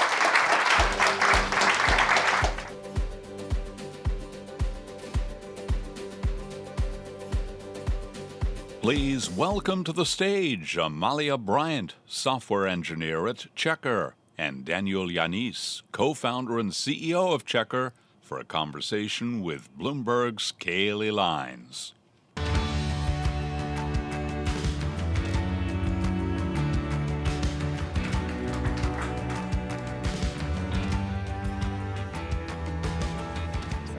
Hello, everyone. As they just said, I am here with Daniel and Amalia from Checkr. We're going to have a conversation about fair chance hiring and how hiring formerly incarcerated people can actually help with D&I initiatives and really just your business overall. So thank you both for being here. Daniel, let's just start with you as you're the founder and CEO. Tell us about fair chance hiring as a concept and ultimately how that evolved into Checkr. Yes, so those two things are quite independent. So Checkr, we are a background check software company. We started over 8 years ago. And as we do background checks, we, of course, are very familiar to criminal records and how those affect employment and jobs. And so for us, we discovered fair chance hiring, I would say, 1 year into starting the company. We were talking a lot with candidates who have criminal records, who are being rejected. So really, my co-founder and I starting to empathize and listen to life stories of parents, of people really trying to get a better job, to restart their life and being blocked again and again by a mistake they've done in the past. We wanted to learn more. We wanted to build a product that's positive for the world, that doesn't block people. And so we actually went to prison visits and prison programs to join trainings and leadership development programs in prison. And that's really when we met amazing individuals and we realized that there's already a great infrastructure in the US of nonprofits and partners who are helping people re-enter the workforce and get into jobs. And so that's fair chance hiring. Fair chance hiring is been also called second chance hiring. So it's really giving someone with a criminal record a second chance to get a job in your company. And it's become a big part of our mission at Checkr to build a fair future. We're big advocates of fair chance hiring. We do it in our company. We have over 50 employees who are formerly incarcerated, some of our best talent. We're really excited to have Amalia here, one of our software engineers with us. And we're here to share with us the benefits of fair chance hiring with all of you and see if we can help more businesses succeed through that diversity initiative. And Amalia, on that note, can you tell us a little bit more about your story? Yeah, sure. My name is Amalia Bryant, and I am a software engineer at Checkr. But more than that, I'm also one of Checkr's fair chance hires. So what that means is that I did some time in a prison system, but did some time rehabilitating myself, got out, worked on developing the skill set to become a software engineer, and then interviewed with Checkr, where I've begun my career. You make it sound so easy, but I can imagine it was not. Can you just tell us a little bit about that transition from the prison system into a software engineer of all things, something I know I myself could not do? What was it like for you? Yeah, I didn't think it was going to happen. But when I first got out, I had this really naive perception of what it would be like to rejoin the workforce. I had done a lot of rehabilitation programs while incarcerated. I had earned my AS degree in business management. I'd done several vocational trainings and then got out, started applying for jobs, and I was being rejected because of the fact that I had a background. My history was more than 10 years ago, but it was showing up on some of the background reports, which meant that I was not going to get the job for the jobs that I was applying for.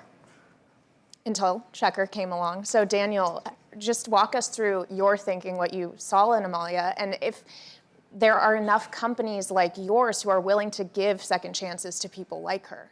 Yes, there are not enough companies like ours. I would say fair chance hiring is a very nascent movement. Diversity and inclusion, DE&I, is very mainstream, and I think most businesses are starting to be convinced of the value. But businesses are overlooking tens of millions of people who have a criminal record. There's over 70 million people in the US with a criminal record. It disproportionately affects minorities, Black people, Hispanics. 56% of people incarcerated are Black or Hispanics. And so if companies want to become diverse, but then are rejecting out of the gate people with a record, really they shoot themselves into the foot in terms of diversity and inclusion.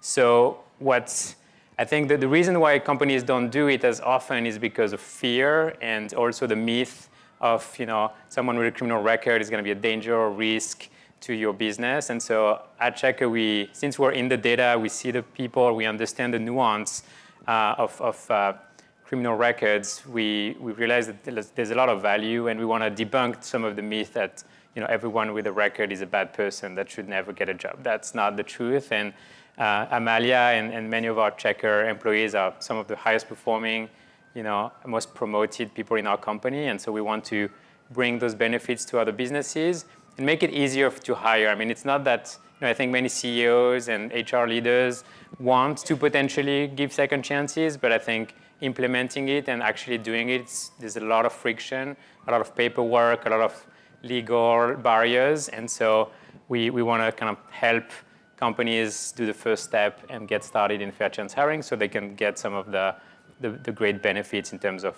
talent, diversity, and business performance at the end of the day. So what's the first step towards that? How exactly do you help when, as you say, there is whether or not it's an internal barrier of just perception and fear or actual legal, logistical, bureaucratic barriers? How do you start?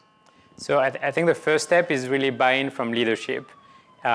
Similarly to other ESG initiatives, whether you want to work on environment or social or others, I think if the leadership team, the CEO of the company is not bought in, those teams are always going to be more isolated and not really be able to make an impact. So I think step one is having on board the leadership of the company to understand that diversity, fair chance hiring is actually a huge business benefit.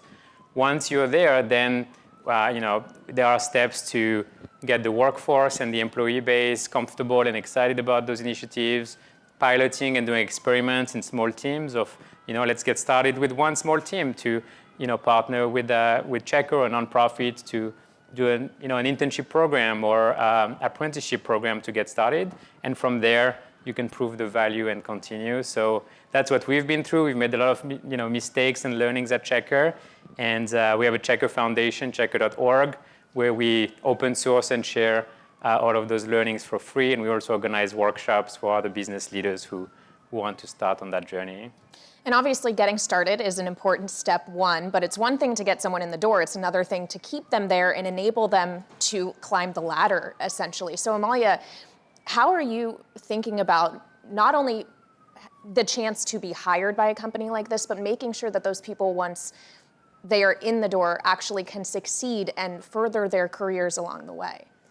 Yeah, one of the awesome things that Checkr did was from the moment that I was hired, they had a fair chance advocate within the company, she would be my go-to for any questions that I had, if I had any concerns, if I just needed to be heard, because re-entering into the workforce is difficult.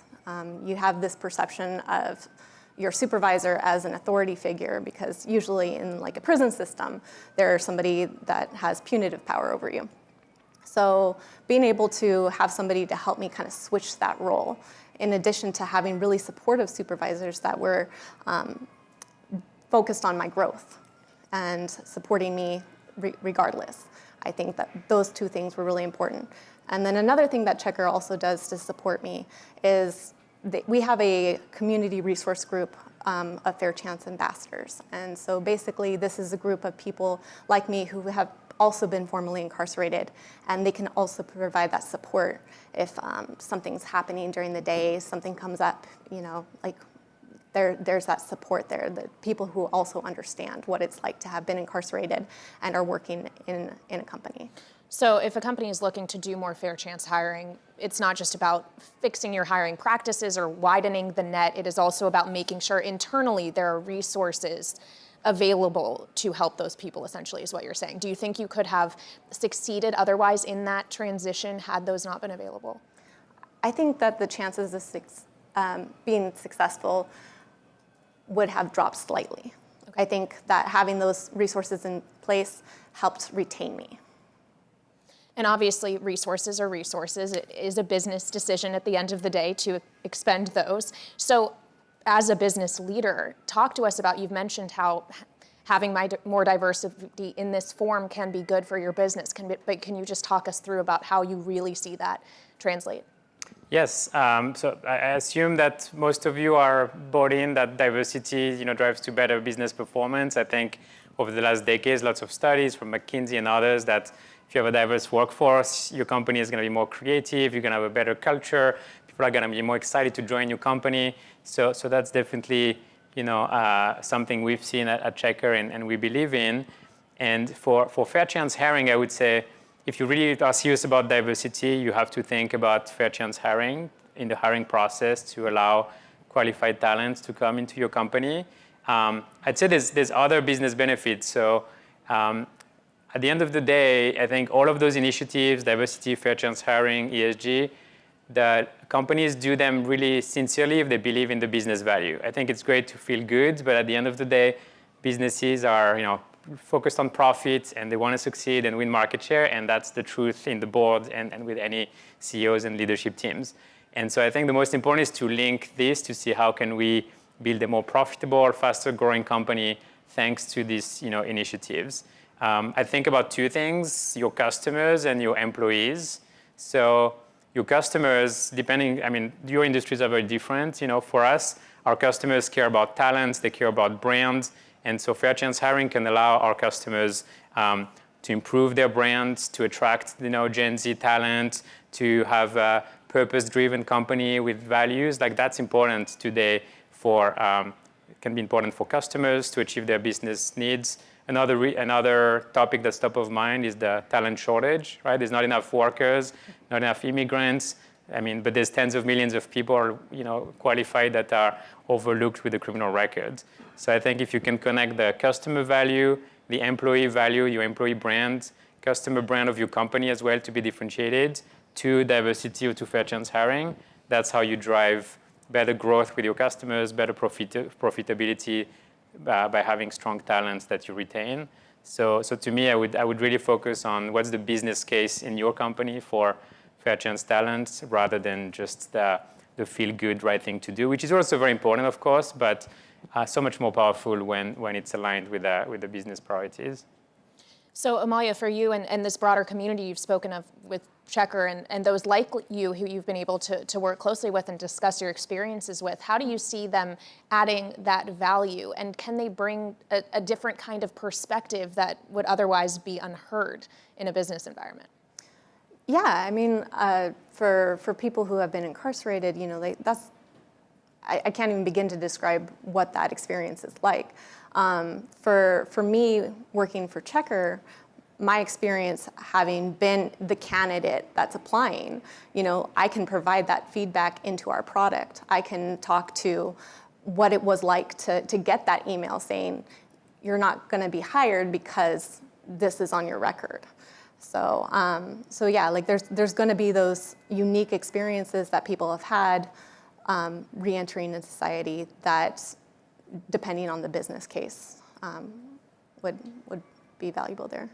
And on that note of just kind of the easy rejections, Daniel, what nuances should businesses be looking for rather than just flat out writing someone off because of the record that they may have?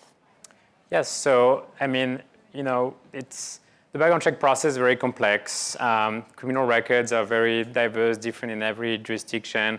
So it's a pretty heavy process to review every record, understand and make a business decision. And so we understand why most businesses choose the easy path of, I have 1,000 candidates, I need to go through resumes quickly, I need to make that higher. So what we're trying to do is to streamline that process, to make it, in the job description, make it obvious that you are a fair chance hire, you are open to diverse candidates, and you want to welcome them to apply to a company. That's the first step. And then within the review process, we provide simple tools so that HR teams can configure what are their jobs, what are their rules, what type of criminal records matter or don't matter, and then when to review and really streamline that so that it only takes them a few minutes instead of hours. By doing those things, you can really start to bring more talent in the pipeline And so that's really a win-win for the candidate and for the business. As we talk about kind of applications and the assessing of them, my mind also goes to other things you have to apply for, like college, where we have seen serious pushback against the idea of affirmative action. For example, proponents of it will say it helps to broaden diversity. Others will say it's unfair. There have been actual legal cases surrounding this. So I'm wondering how that pushback may translate into this arena. If you, Daniel, have had anyone kind of bring those ideas to you about this not being fair, but being unfair. Yeah, I can't talk about affirmative action in universities, but what comes to mind is within our company, how do we set our diversity goals, right? Do you do a hard quota? How do you hire the candidate when, if the candidate diverse and another one? So the way I think about it is first, diversity, it's not like a binary decision. It's not like I have to choose between a diverse candidate or the best candidate. I'm like, no. The best candidate is a diverse candidate and is the best candidate. It's an and, it's not an or. But at the same time, I'm an engineer, so I believe in data and I believe in having accountability and goals you can measure. If you can't measure something, how can you make progress? So at Checkr, the way we've improved our diversity from the early days is we've had diversity hiring goals. And those are goals, those are guidelines. We said we have 3% of our employees are fair chance. We're going to want to grow this to 5% next year. Or we have 20% underrepresented minorities. We want to grow this to 25% next year to better reflect our community and talent pool. So we've had those goals. We've helped hiring managers, enable them and the process to be successful. But those are not quotas or hard goals on a specific job. We're not going to say 20% of the team needs to be that category. So I think having ambitious goals, but also the flexibility has allowed us to really increase diversity without feeling like a forced decision, which is counterproductive. Okay, so flexibility is the message there rather than having a hard quota number. Amalia, you mentioned earlier that you did a lot of work while still in the PRISM system in order to enable you to be something like a software engineer when you exited. How do you think that factored into kind of your application process when trying to get a job in the real world? How necessary was that? Or did you find that there are resources externally that would have enabled you to do the same thing? I think that my journey is unique to me, but my journey started out in a coding boot camp that was inside the prison. They had resources when I was paroled. Outside of the prison system, it was in this program.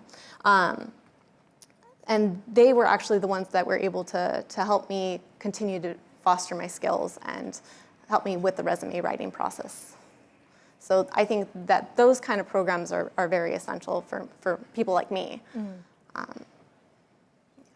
So when you re-entered as a software engineer, how have you been able to adapt to that learning curve, working once again as a professional? I know you mentioned some of the more human resources aspects of it, just having that personal connection, but the actual, I'm going to do my job better as a skill, how are those resources important as well?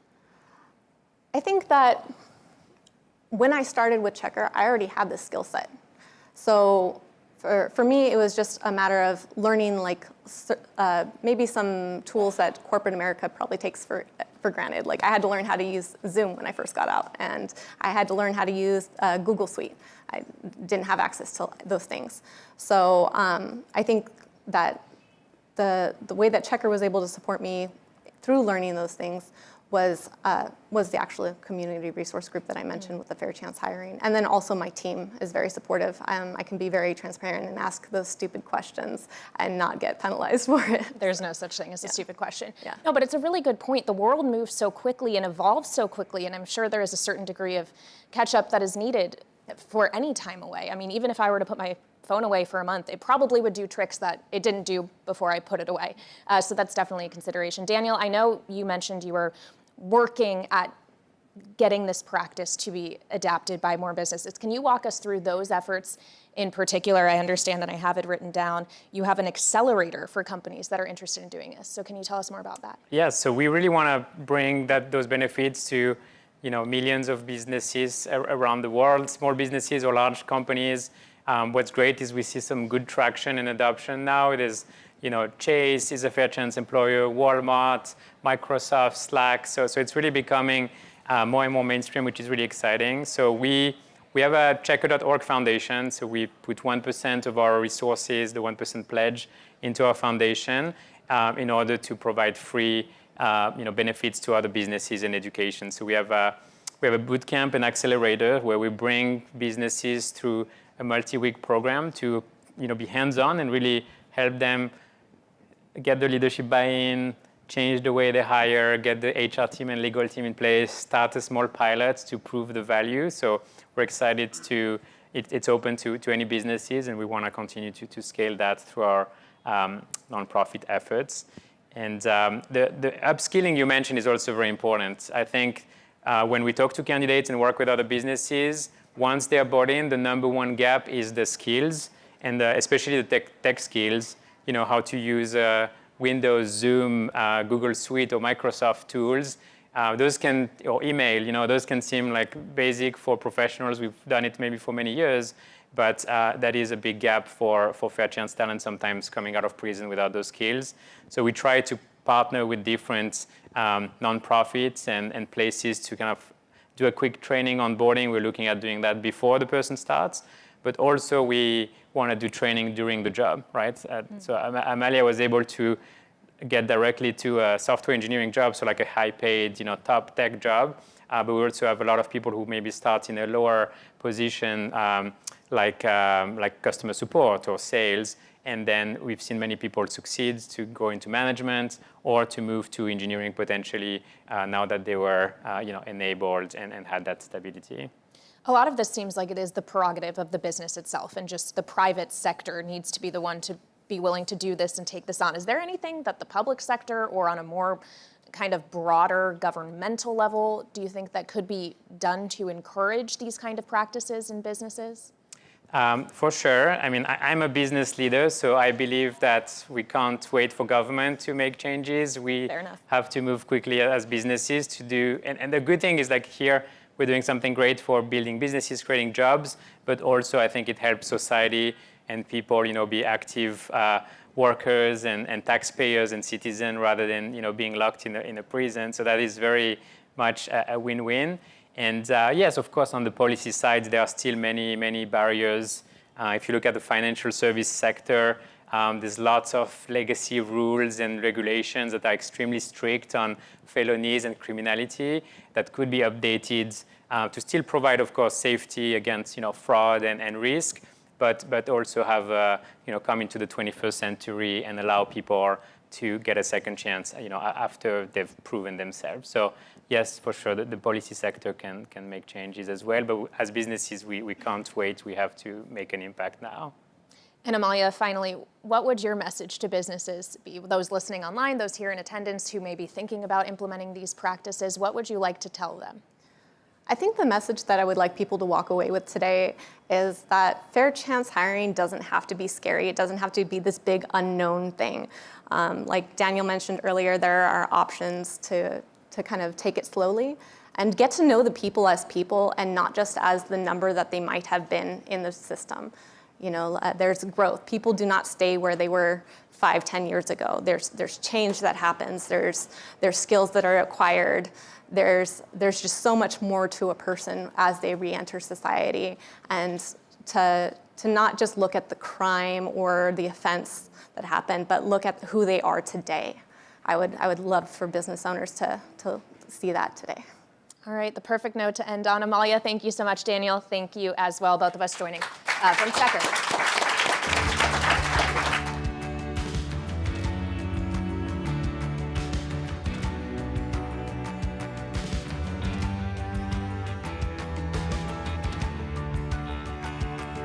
All right, that does wrap our morning programming. It is time for lunch, so please feel free to grab lunch outside. We'll be back in here at 2 o'clock for the main stage programming, so come back then. And if you are confirmed to attend the Roundtable Sustainable Africa Focus on Agriculture, which is proudly sponsored by Apex, please exit this room and walk to the right. You'll see some signs, and people will guide you to the lunch. So we'll see you then. Thank you.